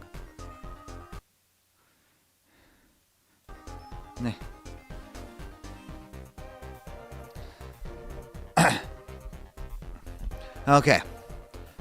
So, from my understanding, we are back. At the top of the stairs, I find another den-type area. It has a pool table, a dart table, a small bar, and a TV. The hall leading off it, down which Clear vanished, is lined with rooms. I poke my head into one of the rooms. It's a simple but nice room. Clear isn't in this one. I go to check the one next door. Zzz. There he is, sprawled out on the bed, sound asleep. He still has the gas mask on. You know, it would be... My biggest kind of complaint about this game so far is, for a visual novel, this is not really visualizing a lot. Like, it's not like... I don't know what, like, what goes into making a visual novel, but I can assume that you can get an artist to draw, like, certain panels at a time. Yeah, you can see the thread count. Yeah, it's one. It's just one big thread. And so, to me, it's just like, you're showing us a sheet. Hopefully it zooms out and we see Clear on the bed. I don't think he's a bad guy, but he sure is weird. I can never tell what's going through his head. And it must be hard to breathe with that mask on all the time. Well, whatever. Like, I close the door. Like, why didn't we see Clear? Just have Clear on the bed. Like, let's actually see it. Like, this is a visual novel, not an imagination novel. If I wanted to read an imagination novel, I would just pull something off a library shelf. I close the door. I go back to the den, sit down on the couch, and pull Ren out of my bag. The first thing I've got to figure out is how to find Toei. He's probably in that tower. There's a high probability that Toei is staying in the tower because of that special celebration Tay mentioned. However, it is not a certainty. The H should be capitalized. The H right here, capitalized. Because there's a period capital. They messed up! Ooh, I found an error in this game! That drops it down from a 9 to an 8. Sue them. How dare they take my money and then make spelling errors. Yeah. I lie down on the couch and put my hands behind my head. Man, this couch sure is comfortable. I feel almost starting to relax. Come to think of it, I've been running all day. No wonder I'm tired. I roll over and look at the TV. I wonder what kind of shows they run in Platinum Jail. Curious, I pick up the card-shaped remote and turn on the TV. Huh? No matter how many channels I flip through, I can't find a single show that runs in the old residential district. It's all news about Platinum Jail or tours of its various facilities. This is kind of boring. I just stick to the news channel for the time being. Next, we have a report on the recent symposium, Platinum Jail and Recreation, the New Paradigm. Over 1,000 people attended the talk. The theater was packed to bursting. Mr. Toei Tatsu, founder of Platinum Jail and CEO of the Toei Corporation, was the keynote speaker. We have a clip from that lecture for you now. Oh, man. Lady. No, I always do that voice. I always go kind of like, hello. Ladies. No, what is his voice? Lady. Maybe shift it more back here. Ladies and gentlemen, thank you for joining me here today.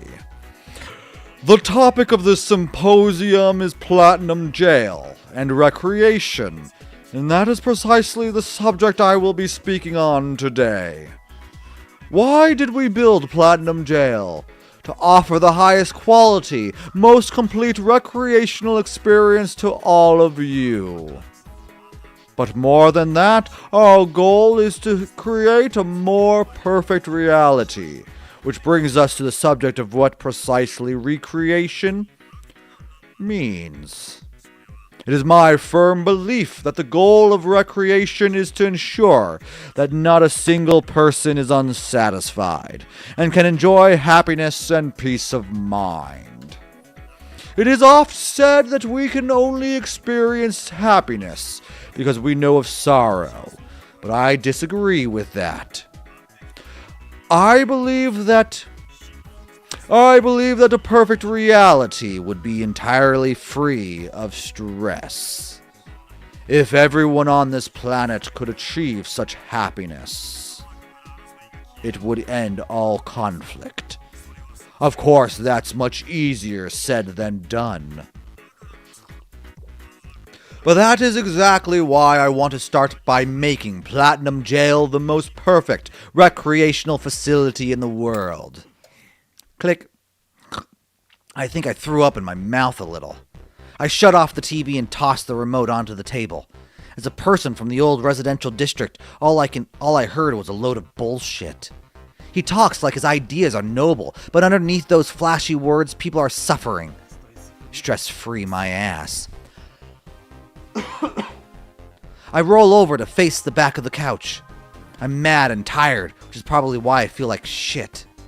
Clear already went to bed. Guess I might as well do the same. How many hours have passed? I just realized this. Like, he was woken up when the police showed up. He ran. He visited Mr. Haga, went underground, and then he came out, and it's artificial nighttime. So as far as we know, it could actually be like 11 in the morning.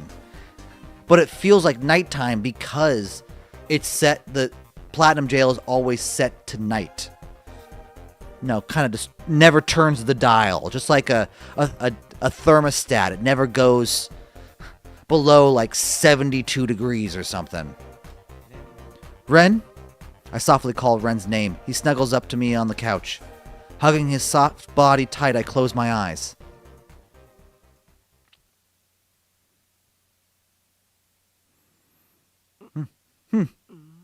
Huh?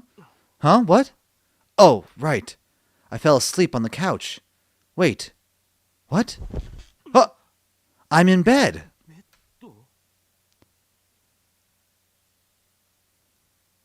Did I sleepwalk? Is that why I don't remember? I'm still a bit dazed from having just woken up, but I can hear something going on outside my room. A delicious smell wafts in through the door. My stomach starts to growl. Yeah, and I made my bed as soon as possible. Though instinct tells me that nothing good is happening, I first get out of bed and pick up Ren, who was sleeping at my feet. Morning, Aoba. Morning, Ren. I start toward the door, but that's when I notice it. The room is practically sparkling. It was clean to begin with, but someone clearly polished it up even more. I hear the sound of chopping outside. I leave the room and head down the hall. Something is sitting on the table in the den. What the?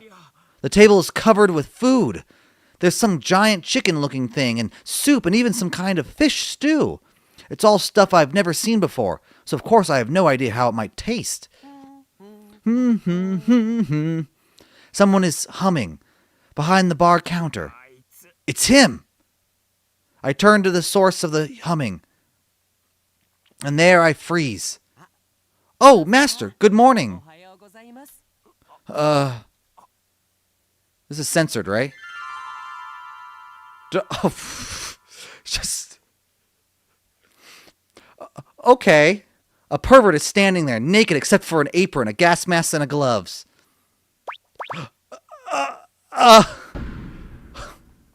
He's holding a knife, his ass hanging out, wiggling without shame. I'm almost done with breakfast. Please, have a seat. Did you sleep well? Did you notice your room was sparkling clean? I took the time to clean while you were asleep. Hey! Yes, what is it, Master? Are you out of your fucking mind? Ah! Unable to process the sight accosting my eyes, I roundhouse kick him in the jaw. He crumbles to the floor, wailing. You're so cruel. I've been working my fingers to the bone for you. You couldn't do it normally? But they say the naked apron is every man's fantasy. I thought you'd be happy, Master. Yeah, but we're on Twitch. You can't do naked things on Twitch. And YouTube.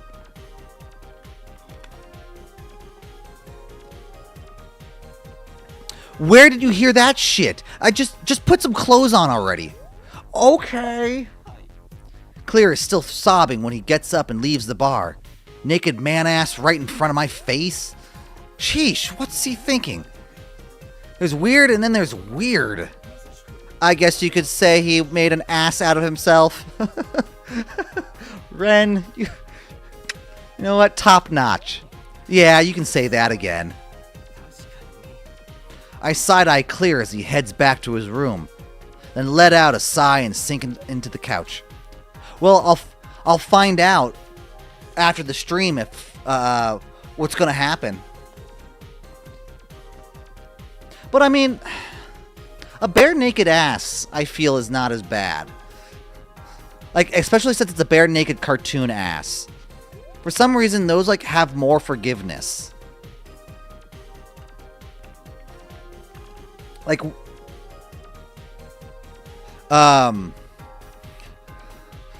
so yeah, I should be fine. I just.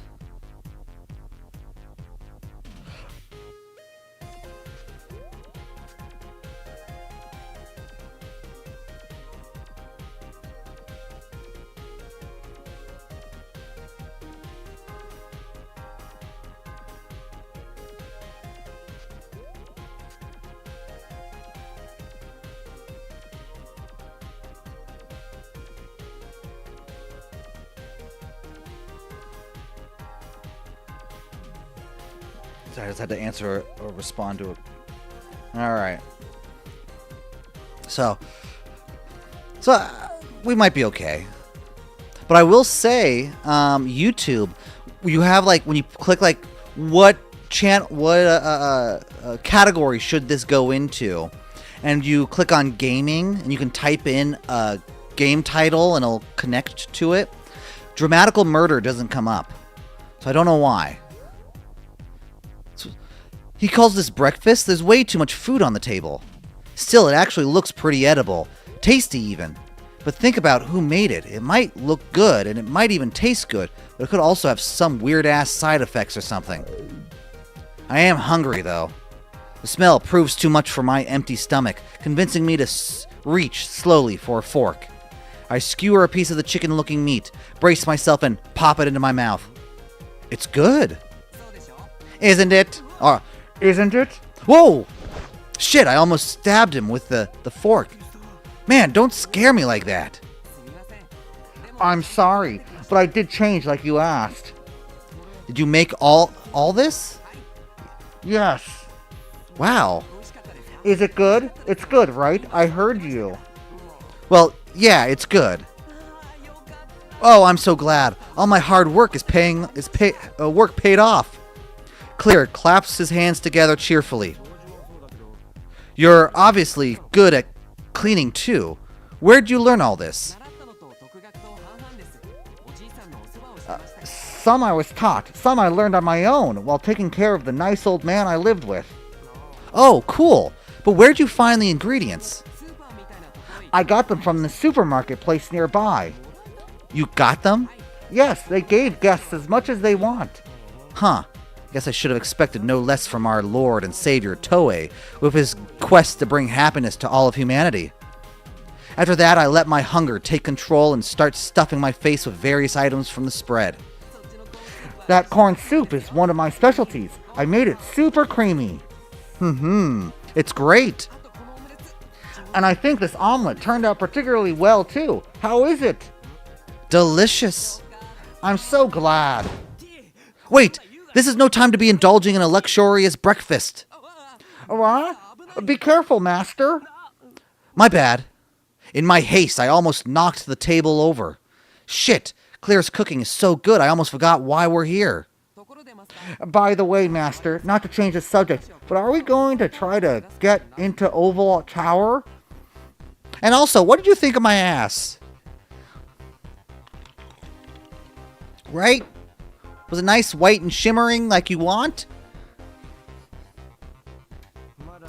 I'm still not sure exactly what our next step is, but I think we should scope out the tower just in case.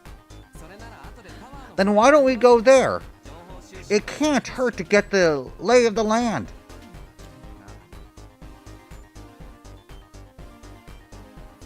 Sure.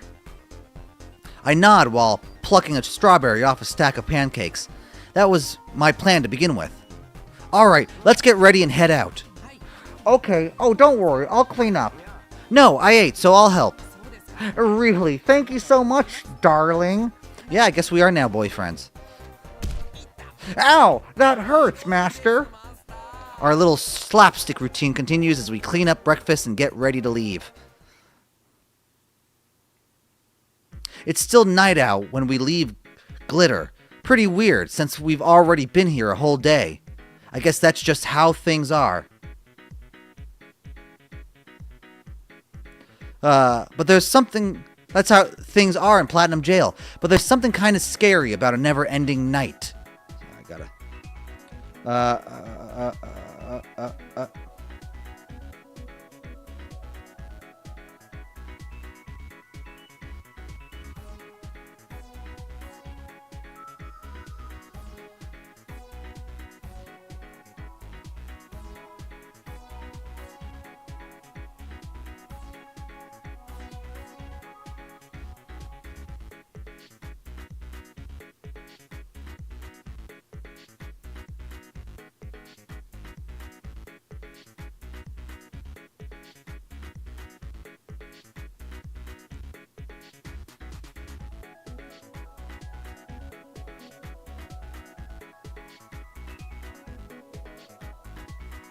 Sorry, trying to, what is it? I'm trying to, like, do a test run of an audiobook for my book. So I asked someone if they could sing some of the lyrics that I have in a chapter. So she's getting to it right now to kind of look at the lyrics and try to put it into a melody. A book? Yeah, I wrote a book. A spy thriller set in Brazil. You have young upstart Ian Sharp, a novice spy going to Brazil and finding himself in the thrall of sugar, violence, and a global conspiracy. Never-ending night. I wonder how the other guests feel. Yeah, if you wanna purchase a copy, they're on Amazon. The book's called From the Ashes. I wonder how the other guests feel. Unable to shake my discomfort, I head down the main street with Clear, following the map on the invitation. As we get close to Oval Tower, Clear tugs on my sleeve. Master, I have to tell you something. What? The truth is... Clear leans close, his voice an exaggerated whisper. I think I might know who can get us into the tower. Really? Yes, and they're nearby. How do you know, and how did you... Shh! He touches a gloved finger to my lips. He's behind us right now. Don't worry, I'm sure he knows. Are you serious? Yes, one moment.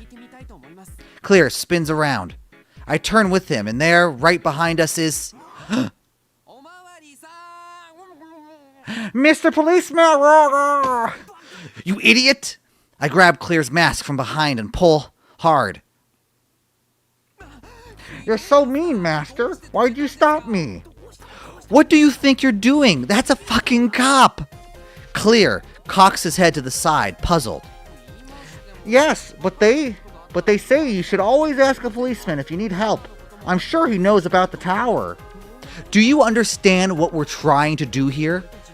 They think we're terrorists, remember? We have to keep a low profile. Don't ever do that again. Oh, right. We're terrorists. He clamps his hands together. Give me a fucking break. What about that person over there? He looks like he knows something. He walks off before I can react. Sorry, see, you want to put in here.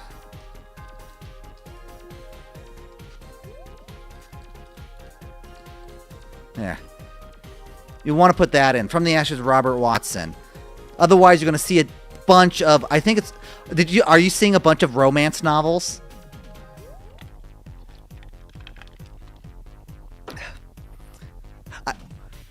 Yeah, I did not realize when I chose that name how many how many books have that title or have that sound to it, because it makes sense. From the Ashes is a very good phrase. And so all these romance novels have something akin to it. I was like, oh, of course, because it's steamy and hot and sexy. And my book is not. My book is literally about fire. He walks off before I can react. Oh. Wait up! Excuse me, do you have a moment? When I see who he's waving to, I nearly have a heart attack. Can't he see they're gangsters? Clear! Clear! Excuse me, sir, I have something I'd like to ask you. Huh? The fuck you want? Ah, fuck, I have to stop him. We're hoping to get into the tower over there. You wouldn't happen to know how to do that, would you? Tower? You mean show a little respect before you start asking questions. You better show a little respect before you start asking questions, buddy. Respect? You mean like saying hello? You fucking with us? Hand over whatever money you got. Money? Oh no, I don't share money with people I only just met. Oh wow, clear. Say what? Kid thinks he's hot shit. That idiot, clear. One of the punks looks ready to explode. He raises his fist. Clear! They're gonna beat the shit out of him. But then... No fighting! Clear suddenly starts windmilling his arms. Yeah! What? Somehow, one of his fists lands on the closer man's forehead. He goes down like a sack of gravel. You fucked up boy! Fighting is wrong. Clear! Hey, what's going on here? Another gangster appears at the end of the alley. Boss! These assholes just... The newcomer glances at the man on the ground, then up at us. Which one? The one in the gas mask. I see. Hey, this guy? He's one of mine. Can't have people punching out my guys. He started it. Clear, don't say another word. Look, everything just got a little out of hand. We're really sorry. I tug on Clear's arm and bow to the Yakuza. But well, I guess it's a little too late. We're way beyond apologies, kid. We've got an image to uphold, see? Suddenly he walks up and shoves me in the chest. I stumble back into Clear. Master, are you alright? I'm fine. The fuck? Master? What are you, his dog? Clear takes a step toward the man. Clear? I don't know what, but something has changed. Clear suddenly seems different. The gangsters take up position on either side of him. No one gets away with hurting my master. The fuck you say? I said no one gets away. You don't know when to shut up. Gah! Without warning, Clear drives his fist into the punk's face. That's surprising enough. But what really shocks me is how far the guy goes flying. How strong is Clear anyway? Even before the punk has landed, Clear spins gracefully to face the man in the glasses. You're the one who hurt my master. I can't let you get away with that. Dark fury has replaced the gangster's composure. He lunges forward and grabs Clear by the collar.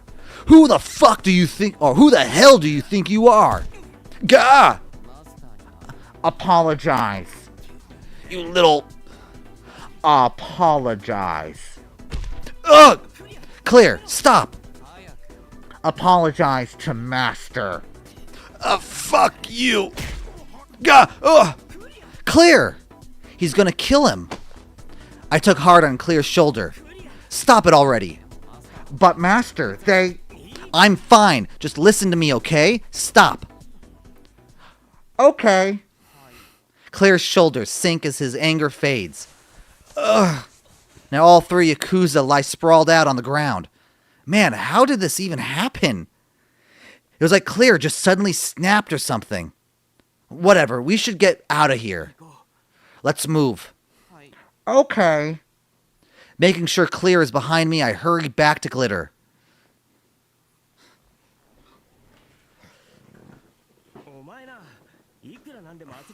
You really didn't have to go that far.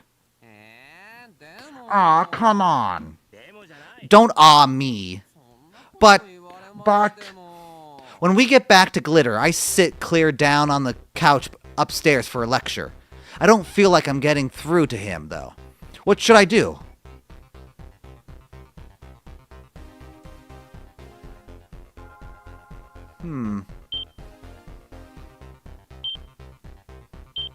I mean, he is just like a puppy dog. I want to listen to his story. I want to see what he's got to say. Look, I guess they were bad dudes. I can't exactly blame you for going off like that. The one thing I can't stand is you getting hurt, Master. I don't care if I get hurt, as long as you're okay. But you went way too far back there. I don't know if you snapped or what, but I was scared, man. Really? Really? You kicked the shit out of that guy. I thought you were gonna kill him. I'm sorry. I wasn't trying to kill him, really. More importantly, we've got to keep a low profile. We're screwed if they catch us before we get to Toei. Okay. And just so you know, I can take a few hits just fine. You look out for yourself, too. I understand. I'll be careful. I'm very sorry for causing you so much trouble. Clear's shoulders droop. He looks pathetic, like a scolded puppy. I gently pat his head. Well, the important thing is that you understand. Don't beat yourself up over it. Okay, thank you. No problem. Oh, Master! Clear shouts suddenly, startling me. What now? I just realized something. Please, look out the window. I look out the window, but I don't see anything of interest. What's out there? It's night. It's always night here.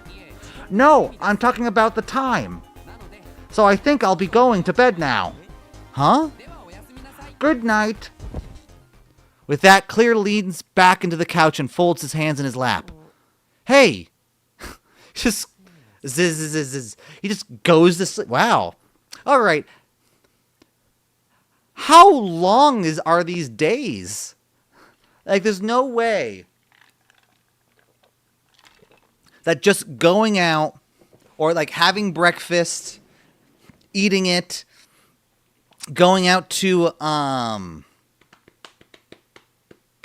going outside, beating up some gang members, what encompassed the entire like 12 hours of a day plus. I fight the urge to punch him. He better not be grinning under that stupid mask of his. I try shaking his shoulders. Fucker's totally awake. I bet he is grinning under there, pretending to snore like an asshole. Thinking to get back at him, I reach for his mask. Quick as a snake, Clear grabs my hand. What's wrong, Master? Oh, so you weren't asleep? No, I was, but I felt your presence. I don't know what to think. Even if he was faking it, how could he react so fast? Master, do you want to see what's under my mask? Well, I mean, I can't help wondering, but I'm not gonna force you. Oh no, it's fine. I'll show you if you like, Master. Clear lets go of my hand, sits up and reaches for his mask. No way, he's really going to show me? My heart starts pounding a bit. Clear tugs at the mask with his fingers. Ta-da!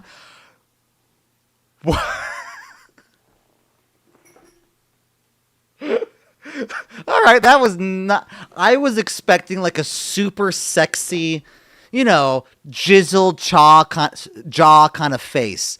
What you would expect of a visual novel that has romance in it.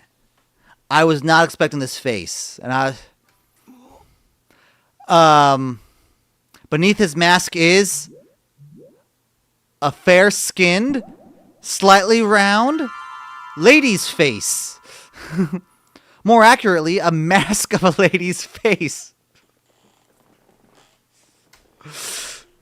So he's wearing a mask? Under a mask? So that's what Claire looks like. As if he had another mask under his gas mask. I was actually kind of looking forward to the reveal, but this takes me straight past disappointment into anger. You little... Give me a fucking break. Ignoring my shout, Claire replaces his gas mask and falls back into the couch, assuming the exact same position as before. Zzz. Wow, this little... What? I can't believe this guy. I consider kicking him off the couch, but decide it'll just be a waste of energy. I should sleep too. I go to my room and collapse on the bed. This is not getting off to a good start. Am I really going to be able to manage with that thing? Now I might even have Yakuza after me. I'm starting to feel like even if I do find Toei, something's going to come along to screw everything up. So TK, TM, did you find the book? I mean, really, that seems more likely than success at this point. Fucking hard mode. I slowly close my eyes, surrendering to a darkness as black as my future.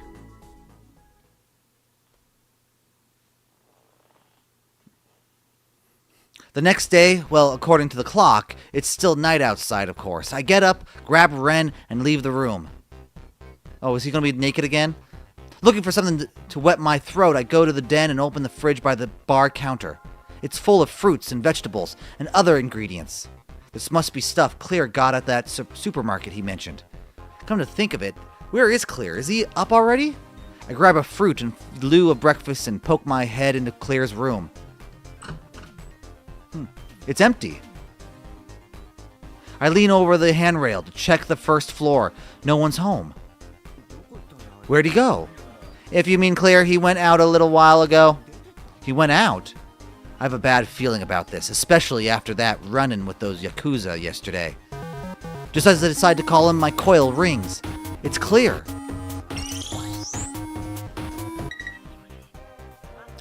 Hello, Master. His voice is very quiet, like he's speaking in a whisper. Clear, where are you? Please listen, Master. I've somehow gotten inside Oval Tower. What? I've successfully infiltrated the building. You got in? Yes, I'll send you a map showing the route to take. Please come quickly. I have to hang up now. Mustn't be spotted. Bye. Huh? Hey, wait, Clear! So, I'm assuming that the reason why I'm with Clear right now is because he's been selected through my choices to be my love interest at the end of the game.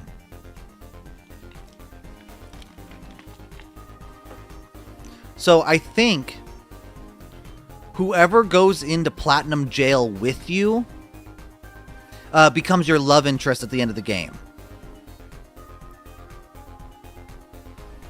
So because I came in with Clear, he's going to be my love interest. I'm going to fall in love with Clear. Immediately after he hangs up, a message comes through.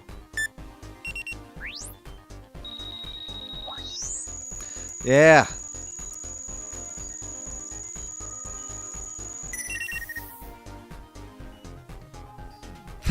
Pretty far. Good eats.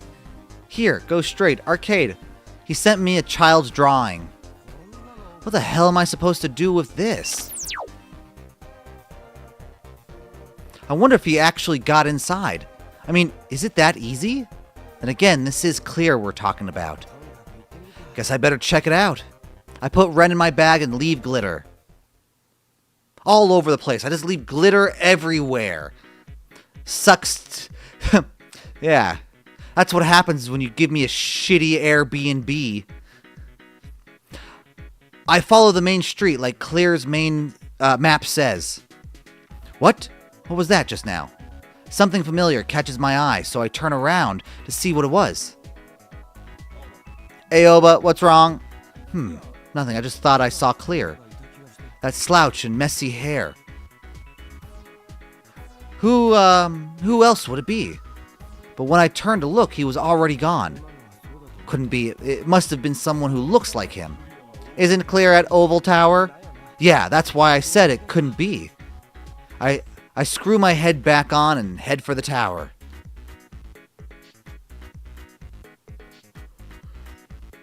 I've been following Clear's map for what looks like hours. Something's wrong. Hey, Ren, this isn't taking us to Oval Tower, is it? I believe not. I can see Oval Tower to our right, but we're heading left. We're close, though. Skeptical as I am, I keep walking until I arrive at the location indicated on Clear's map. Oval Tower. It is not. Oh, it's Over Tower. Not Oval.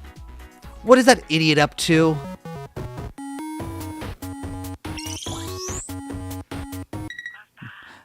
Master! Hey, Clear, I think you sent the wrong map. No, Master, I'm here. Up here. Up where? I look up and gape.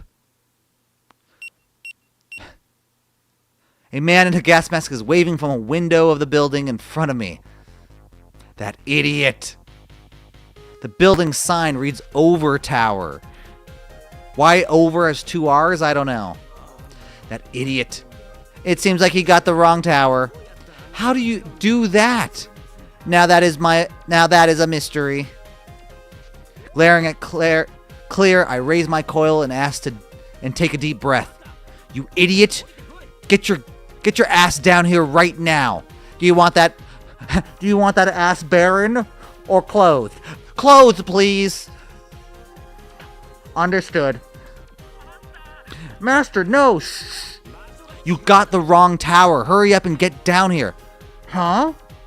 There's a pause. Really? Yeah, really. No way. You can freak out later. Just get down here already. Okay. His masked shape finally disappears from the window. A minute later, a dejected Clear truds out of the entrance to Over Tower. I'm sorry. Let's just get back to Glitter. Okay. Clear in tow, I wearily head back the way I came. On our way back to Glitter, I make a point of taking it slow so I can give Clear another lecture. Clear trails behind me. It's almost sad how deflated he is. I'm really sorry. Look, man, just be more careful. I'm trying to be as gentle as I can, but internally I'm getting really frustrated. I don't have time to be fooling around like this. I need to get to Toei. Okay. Clear replies meekly, and suddenly stops. It takes me a moment to notice, so I'm a few steps ahead of him by the time I turn around. What's wrong? Clear is silent and still, almost like he's listening for something. Master! Clear suddenly grabs me by the arm and starts running. What's going on? What's going on? We have to run, Master. Run? Why? Someone is chasing us. Really? I look back, but no one else is in sight. No one's there. They're still a little ways away, but I can hear their footsteps. It's not just 1 or 2 people either. Hold on! I pull my arm from Clear's grasp. I mean, he just led me on a wild goose chase. I'm not about to take anything he says at face value. Are you really sure about that? You sure you're not just confused? No, I'm not confused. I really did hear them. Please, believe me. Come to think of it, this sort of thing's happened before. His hearing's really keen, isn't it? Maybe he's onto something. If he's wrong again, though, I am going to be pissed. You better be right. I don't want to waste any more time. I understand. Please hurry. Clear whips around, grabs my arm again, and takes off running. Hey! We need to run! We run together down the dark and narrow alley. Ah! Clear abruptly stops, changes direction, then stops again. What's wrong? There are too many of them. We're surrounded. Now I hear them too, footsteps all around us.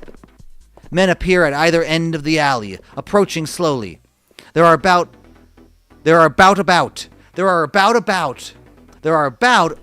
10 of them. They all look like they mean business. At the head of the group is that guy from the other day, the glasses-wearing Yakuza. Hey there! His face is covered with bruises, and his smile is not what you'd call reassuring. See, it just ain't in my nature to be selfish, so I thought I ought to be polite and repay you two. With a jerk of his chin, he signals his men. Hey, get off me!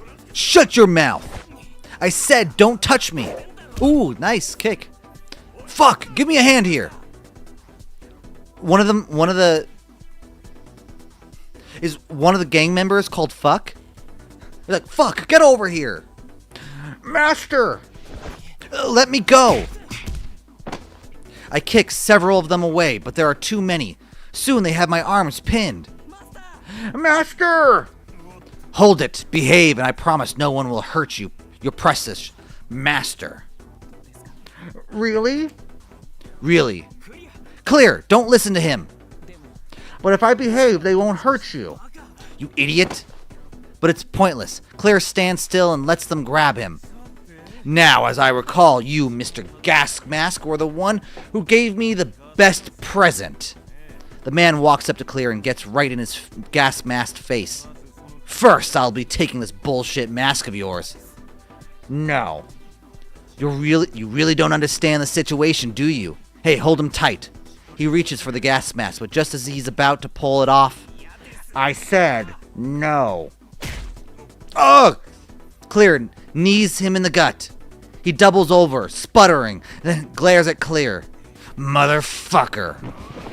Ugh. Enraged, the man grabs Clear by the head and smashes his face into the ground. Clear! Man, once Clear is down, the man starts to kick him mercilessly. The others join in between their legs. I can see Clear huddled on the ground. Let me go! Clear! He doesn't have a chance. I think that's enough. Wouldn't want to kill him. Grinning smugly, he rolls Clear over with his foot. Clear's arms flop to the ground. He's still alive, right? He's okay, right? Clear! You see, we have an agreement with Mr. Toei. Even if we get a little violent, no one's gonna touch us. It's your own damn fault for picking a fight with us. Shit! If I'd listened when Clear said he heard those footsteps, we might have gotten away. Clear was right. It's all my fault. And now for the finishing touch. I'll even let you keep that stupid mask on. The man pulls a small bottle from his breast pocket. It's filled with a transparent liquid. Know what this is? It's sulfuric acid. Enjoy. Sulfuric acid? He turns the bottle upside down, pouring it out on Clear's head. The substance sizzles and smokes where it touches his hair. Ha ha! I'm so scared I can't breathe. My legs are shaking. Clear, no! The awful smell of burning hair and flesh fills the alley. Clear is lying on his back, motionless. It must hurt like hell, but he isn't moving. Clear! No, Clear, get up! Clear! Yes, Master. Huh? Clear stands up, his head still smoking. What? Hey, what's with this guy? Are you done yet? Please let go of my master.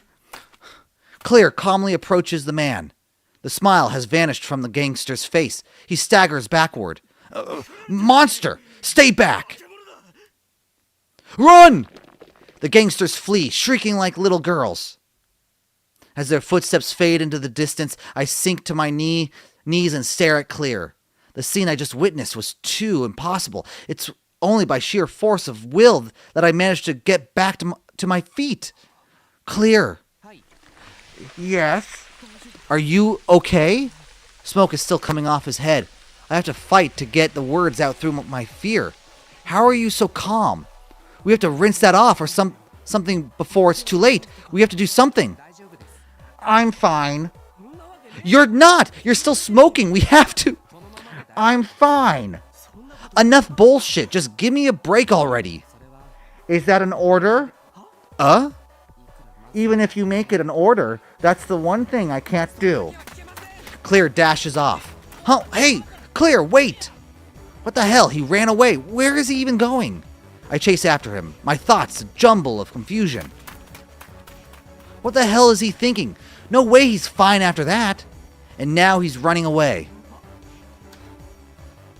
Clear is a lot faster than I expected, and I soon lose sight of him. I step in an alley to get my bearings. Where did he... I hear the sound of water flowing. It's coming from the narrow alley to my left.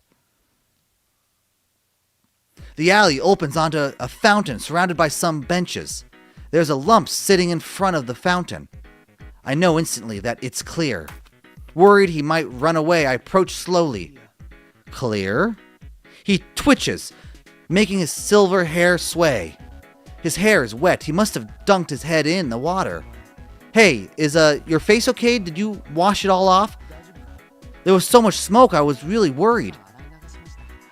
I just washed it off. I'm fine now. It's just that easy. Sulfuric acid is just that easy to wash off. Claire answers without looking at me. I crouch down and try to get a better look at him. He still has the gas mask on. Why won't you look at me? Are you really okay? It doesn't hurt? No, it doesn't. Why won't you take off your mask? You need to make sure you get all of it. I'm fine. I'll wash it later. Later? Yes. He really is acting weird. You just had enough acid poured on your head to make it smoke. How can you possibly be okay after just rinsing it off a little? You aren't just pretending you're okay, right? I am not. Then why don't you just wash your face right now? Clear? I was told that I should never remove my mask. Who told you that? My grandpa. Your grandpa? The nice old man you used to live with? Yes. Why did he tell you that? For several seconds, I hear nothing but the fountain and the distant music from the street. Grandpa said I was different. Different? Yes, he said my face was different, so I must never let people see it. I'm sure I must look horribly strange. Like a monster. Like a monster, just like those people said. I'm not normal, so... Please, Master, please don't look at my face. I don't want you to hate me. I can't lose you. Please don't make me show you.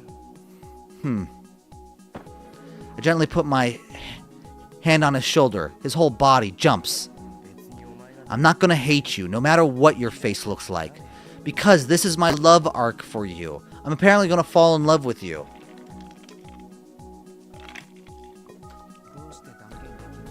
How can you say that?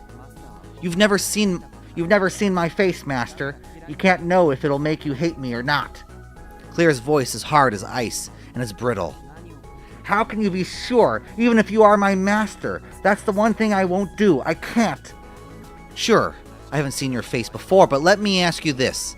I've been with you this whole time without ever seeing your face. I already know what kind of person you are. So how could seeing your face, whatever it looks like, make me hate you?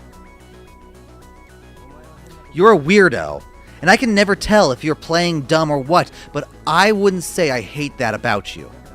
So even if your face is different, you're still the same Clear. I have no reason to hate you. Clear seems to hesitate, then turns to face me just a little. Are you telling the truth? Yeah. Are you sure you won't hate me no matter what face I have? Of course I won't. Can I trust you? Yeah. I lean over to look into Clear's face. I can see his eyes staring back at me through the mask. I'm your master. I'm your master, right? Yes. Then trust me. Pretty sad if you can't even trust your master, right? Clear says nothing for a moment, then slowly turns the rest of the way toward me. Okay, I'll trust you, Master. With a soft, nervous whisper, he reaches for his mask. His white gloved fingers are trembling slightly. You really won't hate me, right? I won't. Okay.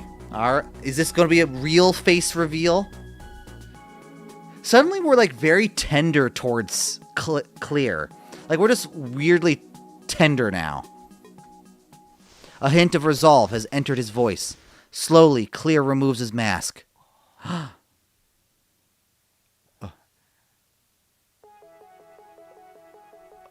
I stare. His face is perfect, unblemished. The acid didn't burn him at all. Wait, what part of his face is weird? What part...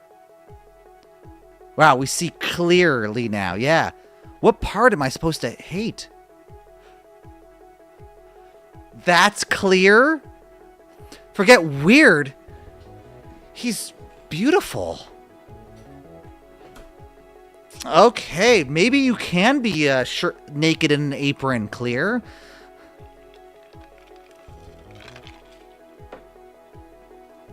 Wow. Alright, Clear. I know that's a weird thing to say about another dude, but there it is. Clear suddenly turns away, a hurt expression on his face. He must have thought my staring meant something bad. Oh, he doesn't have the mask now. So it really is strange. No, it's not strange at all. It's all there. It's all there. Huh? Is my face all there? Do I have a normal face with all the normal parts, just like you or any other normal person? I reach for his face. Something tells me a gesture will serve better than words. He's gonna turn and have a third eye. Yeah. It's fine. As he tries to pull away, I gently touch his cheek. It's all there. You have eyes, a nose, and a mouth, just like I do. I trace the lines of his face with my fingertips, from the delicate skin of his eyelids, down the bridge of his nose, and over his thin lips. He even has 2 moles on his chin. Huh. Really? Really? Timidly, Clear lifts his hands to my cheeks. He runs his fingers toward my eyes. I close them and feel his fingertips slide over my eyelids. And this is all out in public. They're just doing this for everybody to see.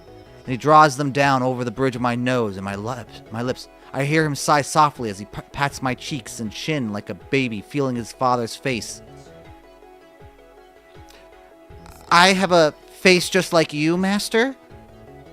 And I don't mean that we have exactly the same face, just that they have the same parts. Master? Tears well up in his eyes.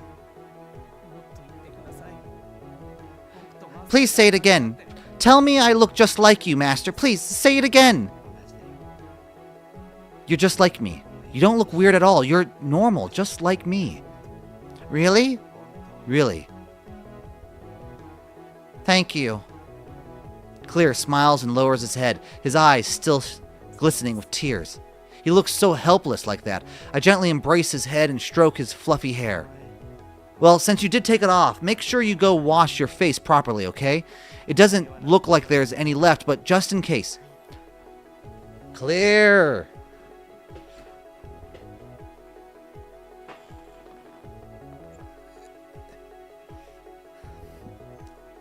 Okay. Clear nods. But I still have questions. The gas mask might have protected his face, but what about the rest of him? Those Yakuza kicked the shit out of him. How can he be fine? Still, I can't deny he looks fine. I assumed he was just pretending, but no, there isn't a scratch. In which case, a preposterous thought crosses my mind. It's absurd, the sort of idea that would normally never occur to me. But as ridiculous, as impossible as it is, everything I've seen from Clear today makes me think that it could be true. What if he's an alien? What if Clear is not human? The X-Files! Womp, womp, womp, womp, womp. He's a body snatcher! And he's trying to snatch my body. After that, we head back to Glitter. I immediately send Clear to the bathroom to wash off, just to be sure. I bathe right after him, and afterwards I'm so tired I go right to bed. Man, there's the Clear reveal. Yeah, just as sexy as the others. The next day. Oh. Huh? And he's got the gas mask. Whoa! When I open my eyes, there's a gas mask staring back at me. Good morning. Clear. Clear lets out a sigh of relief for some reason, then bows and leaves the room. Huh? What was that all about? Was he watching me sleep or something? Obviously, this isn't the first time I've thought this, but damn, that guy is weird. I get out of bed and get dressed. Ren, let's go. All right. I pick up Ren and leave the room. A delicious smell wafts down the hall. Claire must be making breakfast again. I guess he must have rethought the whole banquet thing, because this time the table is set with a rather conservative menu of toast and salad. Oh, master. Claire is standing behind the bar, neither nude nor wearing an apron this time. You know, that's kind of a disappointment now. If this wasn't Twitch! I gotta stream this on Pornhub! I'll get you a drink. Please have a seat, mister. Master? Thanks. I take a seat on the couch and watch him as he works. From what I heard, I remember hearing, like, people do that, actually. Like, not necessarily, like, post porn, but they'll post, like, other things. 'Cause I remember hearing, like, someone post their, like, lecture of some sort. And, like, it's got views. I don't remember where I heard that, but it's just, like, the idea of just, like, someone's, like, posting just, like, their chemistry lecture on Pornhub, and it's, like, getting views for whatever reason. Even after showing me his face yesterday, he's still wearing his gas mask. I guess he just needs more time. I mean, it took a lot of courage for him to show his face for once. Sorry for the wait. A minute later, Claire walks over, carrying 2 glasses of milk. He sets them on the table and takes a seat next to me. Here you go, master. Thanks for all this. I clap my hands together in front of my face, then spread butter over a slice of toast and put it in my mouth. It's perfectly toasted. It's good. It's good. I'm so glad to hear that. Claire bobs his head happily, but doesn't say another word after that. He's been acting really weird today, all because he showed me his face. I take another look at Claire once I've finished eating. He's looking down, twiddling his thumbs. Claire, so, Yes? Oh, well, sorry about yesterday. Why are you sorry? Well, like, you said we should run away, right? If I'd just listened, you wouldn't have gotten hurt. So I wanted to apologize. But I'm fine. Please don't apologize. I'm just glad you weren't hurt, master. Claire, something is just kinda off about him. He seems so innocent. It occurred to me yesterday when he showed me his real face that he's always doing his best to show me how hard he's trying. His real face. Maybe I should just get it over with. Can I ask you something? Sure. You really don't like showing your face, huh? Huh? Claire starts to fidget even more. I'm not gonna force you, but I'd like to see your face again. Do you mind? A long silence passes before Claire speaks. All right, I'll show you. He nods hard like he's trying to psych himself up before grabbing his mask with both hands. Ta-da! That no mask again. If he'd pulled this gag again before showing me his real face, I'd have called him on it without hesitation. But I just can't do it now. Master? Oh, no, sorry. It's okay. No, I didn't mean it like that, master. He must have sensed my disappointment. He starts flailing his arms. I'm sorry. That was just a joke. Thought it really does... Though it really does take a lot of courage to take it off. Claire places his hands on his knees. I trust you, master. And what you told me yesterday made me truly happy. But I have to admit that I'm still a little afraid. I spent so long convinced that I should never show my face. But I'll show it to you. So please, look. Look at me, please.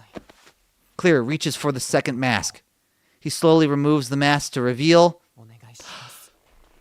Oh, no, look at him. He's so sad. The same face I saw yesterday. Oh, you know what? His shyness makes him much more adorable. And everyone's got long hair. Aw, he's so... You know what? I'm liking this. He's so adorable.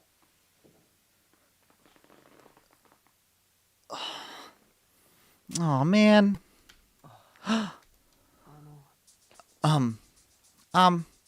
Clear looks up at me with nervous concern.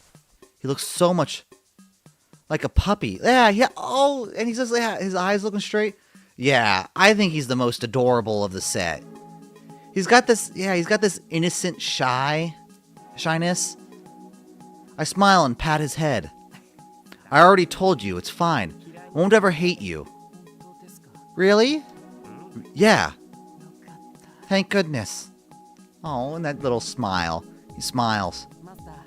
Master? I have something to ask you. Is that all right? He straightens and gives me a serious look. Sure. Thank you. So I've been curious about this for a while, but do you ever get nervous when you go to bed? When I go to bed? You mean when I sleep?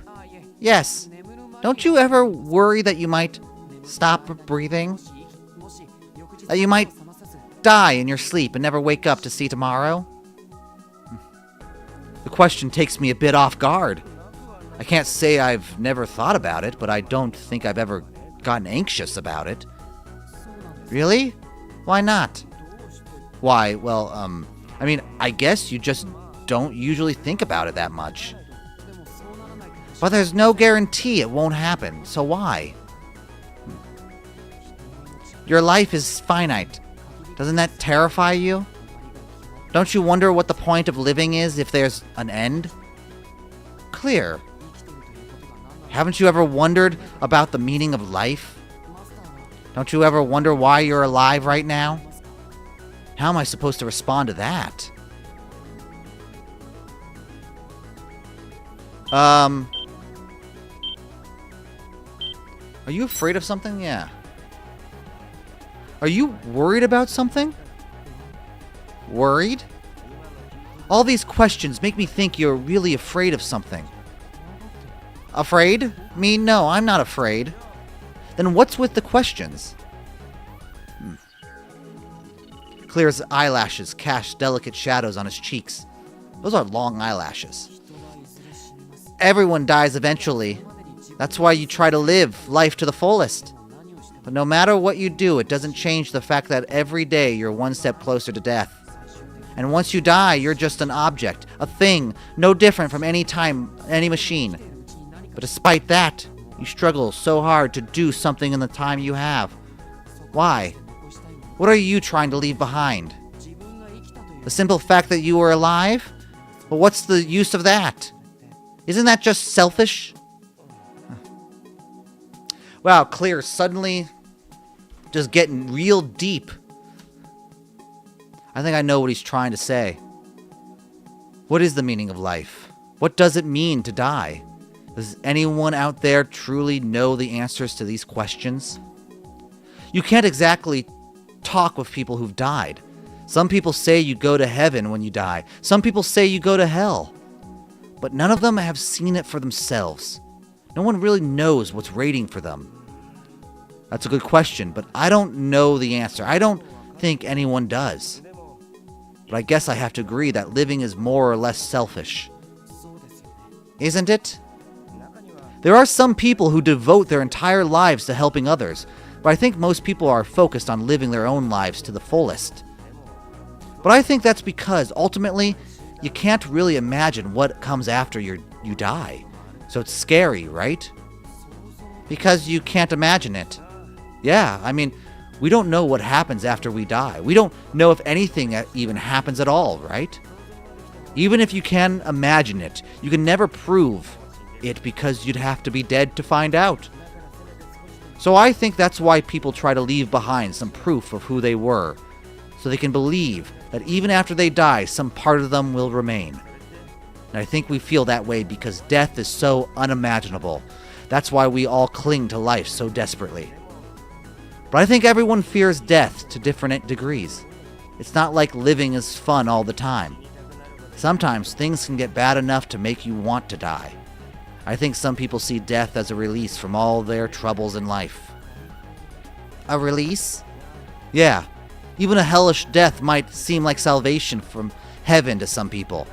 So ultimately, it depends on your interpretation of things. Everyone has to figure it out for themselves. Personally, I'd like to try to find as much happiness as I can while I'm alive. I mean, you never know. You could always drop dead tomorrow. Clear just gazes at me for a moment. It looks like he's trying his damnedest to understand what I just said. So in other words, you're saying that you're happier being with me than dying? That's a bit of a leap, but you're not wrong. I'm not such a saint that I'd want to spend my life with someone I don't like, after all. Really? Okay. Clear nods a few times, like it finally makes sense to him. And then he smiles softly. Master, you're always teaching me new things. Master? Huh? Clear's voice snaps me out of my daze. I let his smile distract me for a second there. Is something wrong? Oh no, I was just thinking about how I've never seen you smile before. I'm sorry, is my smile strange? I quickly shake my head. Not at all. Oh, good. Clear smiles, relieved, then looks at me like he has something to ask. You know what? I've been trying to think, what does he look like? Clear. He reminds me of Raiden from Metal Gear Solid. He's got like that very pale look. And the white hair. He looks like Raiden. Here, I see an ad break. Oh, it's about to start. Has something to ask. Master, I have a request. May I sing for you? Sing? You've taught me so many new things, and I'd like to sing for you to show my gratitude. May I? Sure. I wonder what kind of song he'll sing.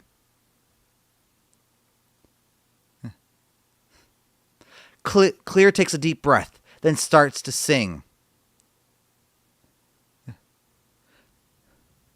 God damn it. I like big butts and I cannot lie. The other mothers can't deny. He just goes crazy with that. Like, okay, not exactly the song I was thinking. A delicate melody flows from his lips. His serene voice fills my heart with calm. I take deep breaths as if drinking in the music. And then the words just spill from my mouth. I like this song of yours. Clear stops singing and looks at me happily. Those eyes, too. They're like slightly pinkish. Grandpa always loved it when I sang for him. That's why I thought I'd make you happy, too. I'm so glad you like it. Clear starts to sing again. Ren is sitting next to me, relaxed with his eyes closed. His ears prick up from time to time. As I listen to Clear's song, I think back to the question that crossed my mind yesterday. What if Clear isn't human? It doesn't matter. I mean, look at me. I have this weird power to control people with my voice. Yeah, it doesn't matter what Clear is. Whatever he is, I like his song. I give myself over to the melody, and for a short while, all my troubles are forgotten. Yeah, I see there's an ad break. I'm going to go to the bathroom. I'll be right back.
Clear wears contacts. He's really the Blue Eyes White Dragon. Not the Blue Eyes White Dragon! Oh no!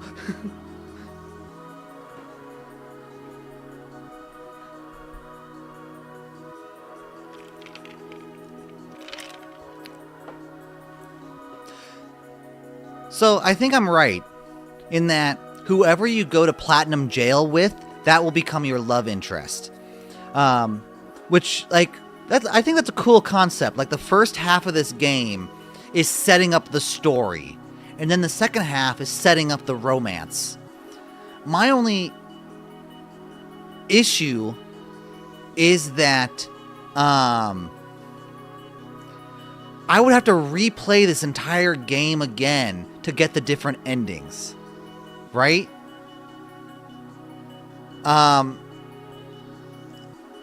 And I don't know if I would really want to do that. Yes, as is tradition. Yes. The tradition. And here are the King and Queen of Canada coming in, as is tradition. And there, the Prime Minister farts on the King's face, as is tradition. And they stick their hands in the royal pudding, as is tradition. Dreams are forgotten. I hope they snuggle. Like, we wake up and they're snuggling. Well, they just had breakfast, didn't they? Afterward, feeling relaxed, I turn on the TV to see if I can find any news on Toei. But the channels are full of the usual bullshit. There's nothing on. Yeah. Just as I'm about to turn off the TV, I hear a strange tune, part of a program praising the virtues of Platinum Jail. Ah! Oh, when was the last time I took my medicine? Suddenly, the room is spinning around me. I cling to the back of the couch to support myself. Master, are you all right? What's wrong? My head. It feels like it's gonna explode. A wave of nostalgia hits me. Nostalgia? Nausea. A wave of nausea hits me. Nostalgia? Oh, remember the 1990s? Oh, how great. Animaniacs? Freakazoid? Anybody remember Freakazoid? Oh. I'm seeing double, triple. I can't keep my eyes open. This song. Clear grabs the remote and shuts off the TV. Are you all right, Master? I think you should rest.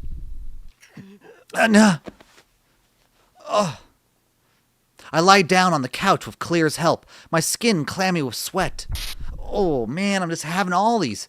The blood vessels in my head feel like barbed wire, slicing my brain to pieces. That song was Dai music. Dai? It's music that directly affects the brain. Like the name suggests, it dyes your mind. Oh, okay, they just have that? What the hell? Normal humans can't even notice Dai music. Their minds are dyed without them ever knowing. Okay, so this is like subliminal messages. So Dai is subliminal messages. What does that mean? It means that whoever made that song can control your thoughts. Sounds like Toei. So this is how people, because I'm amazed Platinum Jail just hasn't gone insane. Like, they're living in this domed nighttime, forever nighttime, nightmare. And everyone's, like, doing okay. Like, you need subliminal messages just to make your citizens go, everything's good, everything's great, don't rebel against the authoritarian state. Everything's good, everything's great. Smile and take it, mate. There we go. Yes, however, you have a special power, Master. I believe that's why you had a strong reaction to the Dai music. I can't believe they're playing something like that on TV. I'm sure it's not just the music. Toei probably has traps like that set up all over the place. It's normal people can't notice it. All the people in Platinum Jail might already be under Toei's control. Still, something else is bugging me. Why do you know so much about it? Well, Claire hesitates.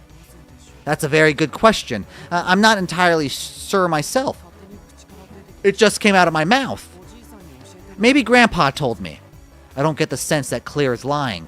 Now I have to wonder who Claire's grandpa really was. Oh, before I can ask, though, fresh pain interrupts my thoughts. Oh, shit! It still hurts. The music works on your sense of hearing, so its effects might linger for a bit. I'll do what I can to make you feel better, Master. Please close your eyes and try to relax, and I'll just give you a nice, gentle massage. Just massage here, and just a little lower, a little lower, a little lower, lower. I close my eyes, take a deep breath, and relax my body. And then I hear the gentle sound of Claire's voice. He's singing a sweet and gentle melody, like a lullaby to calm a child. My headache fades as I listen. I feel myself drifting. Claire's voice is so pretty.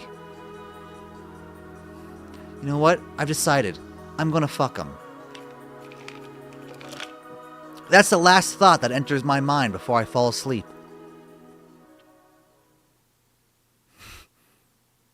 Just gonna ravish him. I'm gonna pull off that gas mask and just stick my tongue down his throat. Huh? I shoot up on the sofa. How long was I out? When I look at my coil, I'm relieved to see that only 15 minutes have passed. My headache is gone. Claire's song really worked wonders. Wait, where is he? I don't see him anywhere. Ren's gone too. Maybe they went downstairs. As I get off the couch, I hear voices from downstairs. Why don't you call Master, Master? What do you mean? I peer over the handrail. Aren't you Master's allmate? He owns you, so that makes him your master. That's true. Then why don't you call him Master? You're correct in terms of our relationship, but to me, Aoba is just Aoba. There's no need for me to call him Master. That makes it sound like you're his equal, but you aren't, are you? I believe that is more an issue with how Aoba sees things rather than with my perspective. I simply follow his lead. I see. I'm not sure I'll ever understand. Well, Aoba is his name, but Master is my master. This conversation is going nowhere fast. Claire calls me Master because he decided for one reason or another that I'm his master. But I guess that means he'd call any master, Master, not just me. Well, like, take Mr. Haga. I call him Boss, which is kind of the same thing, right? No big deal. Downstairs, the argument continues. I decide to head down and break the stalemate. What's all this nonsense? Master! Aoba. Were you listening? No, I just happened to overhear some of it. Then what do you think about the issue, Master? I think you should do whatever you want, really. Whatever I want? What do you mean? You can call me Master if you want, but I'd rather be called by my own name. Really? Well, let me ask, would you call anyone other than me Master? Well, Claire considers this for a moment. That's a good question. I never considered the possibility that I might have another master. But if such a person were to appear, I guess I would call them Master. Thought so. Did I say something odd? No, it's just like this is just my opinion here, but my name's Aoba, right? Yes. And, like, Master is something you could call anyone who fit the bill. And I guess something about that makes it feel kind of distant. Distant? Yeah, but it's not a big deal. I know you're always thinking about me. Of course I am. Then that's enough. Now let's get ready to head out. Aw. Okay. Though he still seems unconvinced, Claire heads upstairs. It really doesn't bother me that much. I just hope Claire doesn't worry about it too much either. I pick Ren up and head back upstairs to get ready.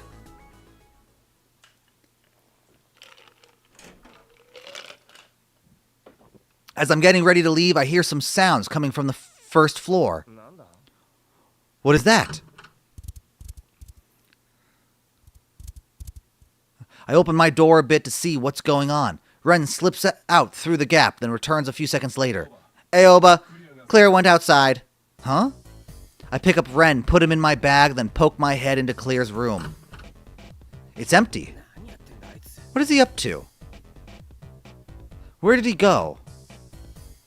When I step outside, a wet smell fills my nose. It's gonna rain soon. I hear something over there. Ren pops out of my bag, ears twitching. It's coming from an alley next to Glitter. I run down the alley until it hits a corner. As I round the corner, I stop dead in my tracks. A silver-haired figure stands in the shadows. Clear? Wait, there's more than one. 3 to be exact, 3 almost identical figures. One has his back to me, and the other 2 are facing my direction. For an instant, I'm sure I have to be hallucinating. Oh, what is this? All these Clears?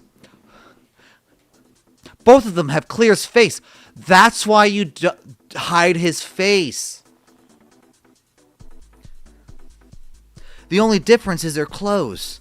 So Clear must be some sort of clone or machine that now, judging by the costuming, is like a task force. And so they all just have the same look. It's like a was it Boba Fett in Clone Wars? Is it Boba Fett? No, Boba Fett's the child. Who's the father? The one that's cloned. So it's like all of these clones. And so to protect himself, Clear needs to wear the gas mask so no one would recognize that he should be in this group. The only difference is their clothes. What the? The third figure stands at the sound of my voice. Another Clear. When that Clear sees me, he runs to my side. Master! Clear. Clear? But those 2 also look like Clear. The 2 in the back start to laugh. Did you hear that? He just called him Master. That's his master. Master! I'm so sorry. I didn't mean to get you involved. The Clear standing next to me lowers his eyes apologetically. This has to be the real Clear. There's something different about his expressions and mannerisms. Plus, he has 2 moles on his chin. Why didn't they didn't put the moles on his chin? So what does that make the 2 smirking over there? 2 moles. Those probably are like plugins. Hey, snap out of it already. One of the other 2 sighs, hand on his hip. I told you, that's not your master. Toei is your master. Oh, Toei? I tense up. I wasn't expecting to hear that name. Clear frowns and glares at the copies of himself. No, I only have one master, and this is him, Aoba. Ha, he's broken. The 2 Clears exchange a shrug, then turn to look at me. We should probably bring him back for repairs, but there's something I want to try first. Wouldn't it be faster if we dyed his little human? No, I won't let you do that. Oh, shut your mouth. Oh, one of them takes a step toward me. He opens his mouth and takes a deep breath. Stop! But even as Clear shouts, the man begins to sing. Oh, his voice is clear, almost terrifyingly so. It pierces me like a sharp blade digging into my skull. Oh, that's why Clears, they use the power of their die music to like manipulate people. And that's how they like keep the peace. And this like hurts me. No, fuck, not this again. It's just like what happened when I heard that song on TV. A splitting pain in my skull drops me to my knees. The sound surrounds me, crushing in from all sides. It's like being trapped on a boat in a storm. Ugh! Master! Aoba! I can't resist. I can only writhe in agony. Stop! Stop singing! The 3rd Clear watches me, giggling. Ren desperately tugs at my clothes, trying to keep me conscious. But the song forces its way through my ears, making it impossible to think. This must be die music.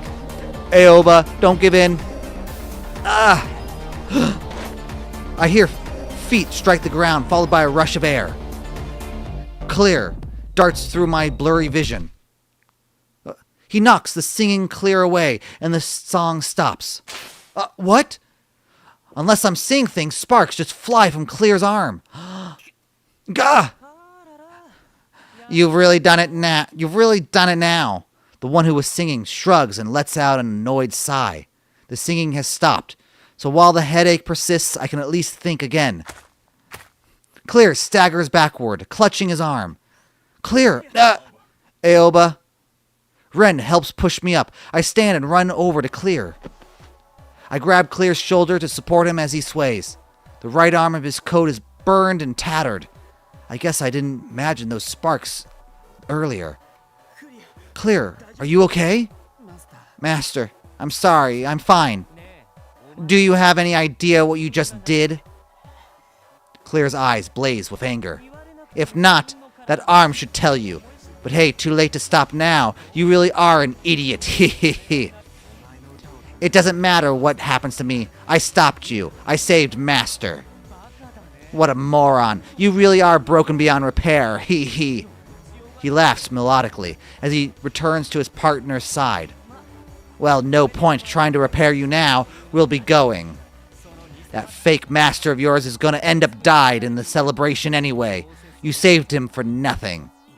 The celebration? The thing Granny mentioned. They're going to use Dai music here. Hell, that might only be the beginning. I can't wait. I can't wait. Soon all you stupid humans will be our slaves. Hey, wait! The two other Clears glanced at us, then walked off, casually down the alley. Aoba, do we go after them? No, it's fine. They're already gone. I turn to Clear. Clear is holding his injured arm. He seems like he's in pain. Oh, and he's dropped. When I see his arm, I gasp. Something is dripping through his fingers. Blood. I reach out, but Clear pulls away. I just look at him. Yeah, just look at him. Oh, dude. I just stare at him. I'm sorry. I'm all right now. You are absolutely not okay. You look like crap, and you can't even stand straight. Clear? Clear is staring at his feet, clutching his arm. The air around us has grown even more humid. Oh, raindrops begin to fall on my cheeks. I'm sorry. I didn't want to get you involved, Master. Clear's voice is so weak that the sound of the rain almost drowns it out. Who were those guys back there? They both had your face. There. Clear doesn't continue. The rain gradually grows louder. Master, you've noticed already, haven't you, that I'm not human. Ugh. I'm an artificial life form. I have a model and a serial number just like those two. The thought has occurred to me that Clear might not be human, and seeing those sparks fly out of his arm pretty much confirmed it. But there's something about hearing him say it. We were built by Toeg, so they were technically correct when they said that Toeg is our master. Also, I believe you're already familiar with Toeg's research into mind control. Well, we were created as part of that research. You heard one of them singing Dai music earlier. We were designed with that ability. It's functionally similar to your voice, Master. Ours is artificial, of course. So does that mean your song is... Yes, but the song I sang just now counteracts Dai music. Of course, I can sing Dai music as well. I'm sure you can't trust me now. Clear looks away sadly. Rain runs down his cheeks. It beats down on my head too, sucking the heat from my body. So you've been hiding this the whole time? No, you may not believe me, but I honestly forgot. Though I guess it's really more that I never had any reason to remember. I never needed to. But when they contacted me, when I saw them, it hit me. It finally hit me that I was one of them. From your perspective, I was made by your enemy.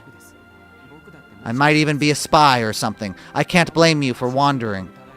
But I decided to tell you this, knowing you would have doubts. I wanted you to know I wasn't hiding anything. Water dripping from his hair, Clear looks at me again. His eyes shine with resolve in the darkness. Your voice is how I knew you were my master. Like ours, like Toeg's, your voice has the power to control minds. But unlike yours, our powers were created artificially. It's really strange, you know? How different are we really? You're human, but your voice has the same power as ours. Does that make us the same? You answered my question before. All my questions. You gave me answers I'd never considered before. You gave me so many new thoughts and ideas, just like my grandpa did. When I learn new things, it makes it feel like the world has gotten brighter, and it makes me want to learn more, to spend more time with you. So here's the conclusion I've come to. You are, of course, human, Master, and I'm an android. But my desire to be with you is real, and maybe my true master really is Toeg.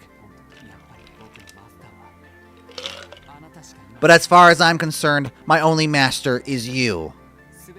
My feelings on that matter haven't changed, even now that I remember what I am. Those two said I was broken, but I don't care.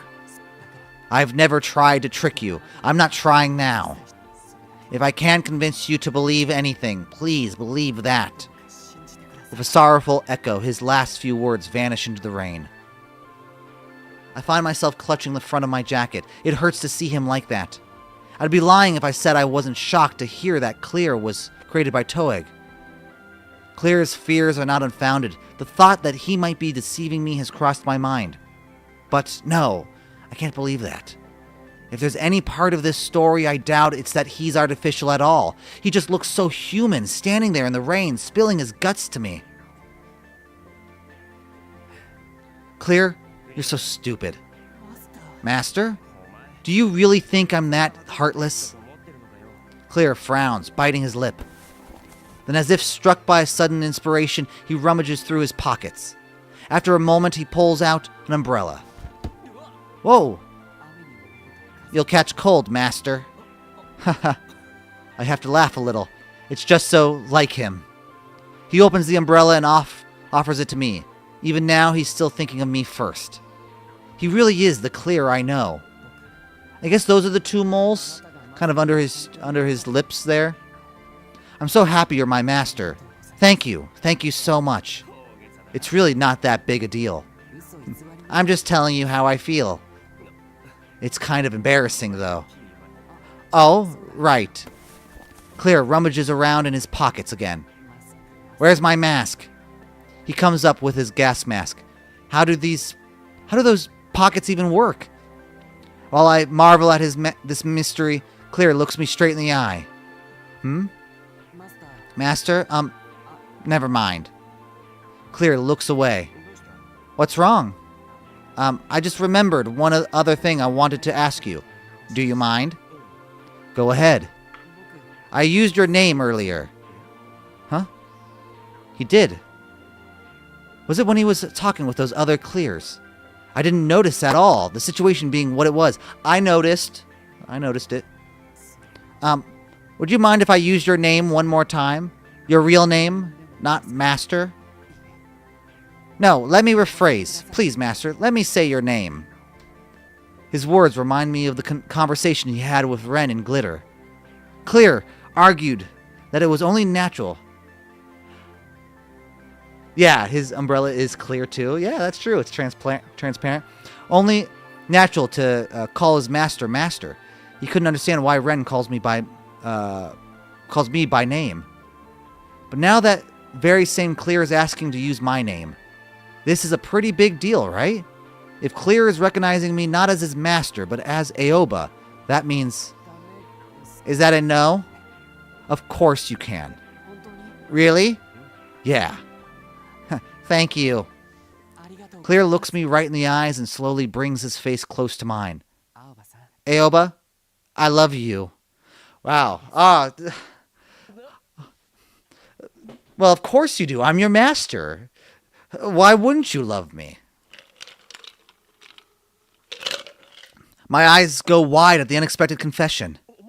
What do you think you're... I'm sorry, it just came out, because I think that's how I feel right now. A shadow falls over my eyes as Clear finishes speaking. And then I feel something soft against my lips. Aww. Doesn't really look like a kiss. I mean, Clear. This is probably Clear's first time kissing someone. Kind of missed a little bit, it looks like. Aw, but that's cute. Finally, we're getting into some romance. It's probably only a few seconds at most, but it feels like ages before Clear pulls his lips away. Sighs spill from our lips. I kissed you, Clear whispers nervously. Something about this simple statement makes me feel painfully shy. Don't say stuff like that. I'm sorry. You don't need to apologize.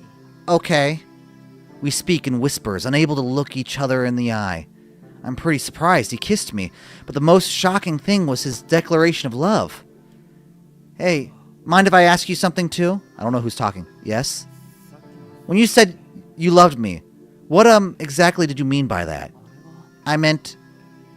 Clear pauses for a moment, then shifts his eyes to my face. I meant you are someone who means a lot to me. As your master? Well, that too, but more than that. You mean a lot to me as a person. As you. I want to keep you safe. I never want to lose you. I want to be with you forever. That's what I meant. Oh.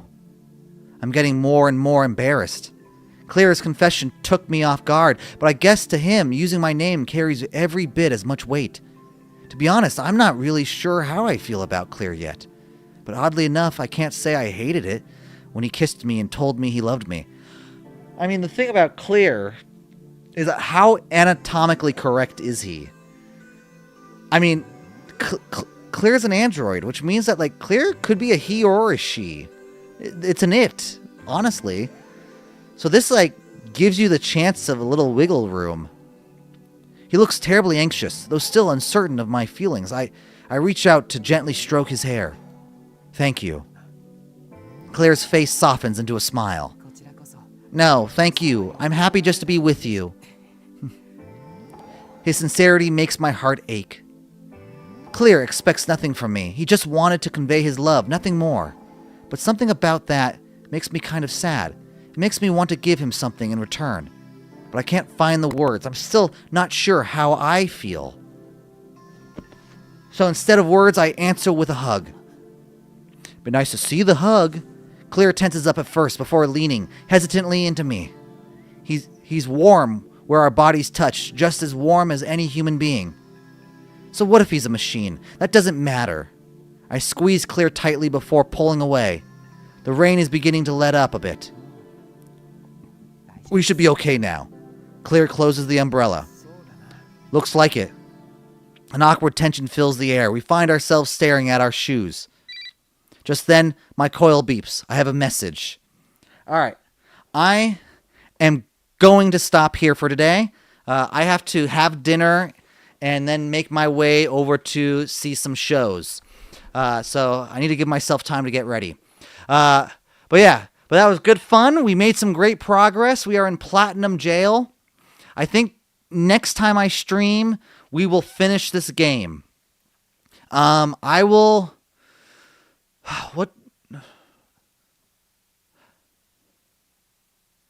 I don't think I have time tomorrow. I think I'm probably not going to be able to finish this until next Tuesday. So next Tuesday, we will finish up, most likely finish up, DRAMAtical Murder. And we're finally getting into the gay stuff. I love it. All right. With that, thank you, TM, for joining me. You too, have a good night. And I will see you all next stream. Bye.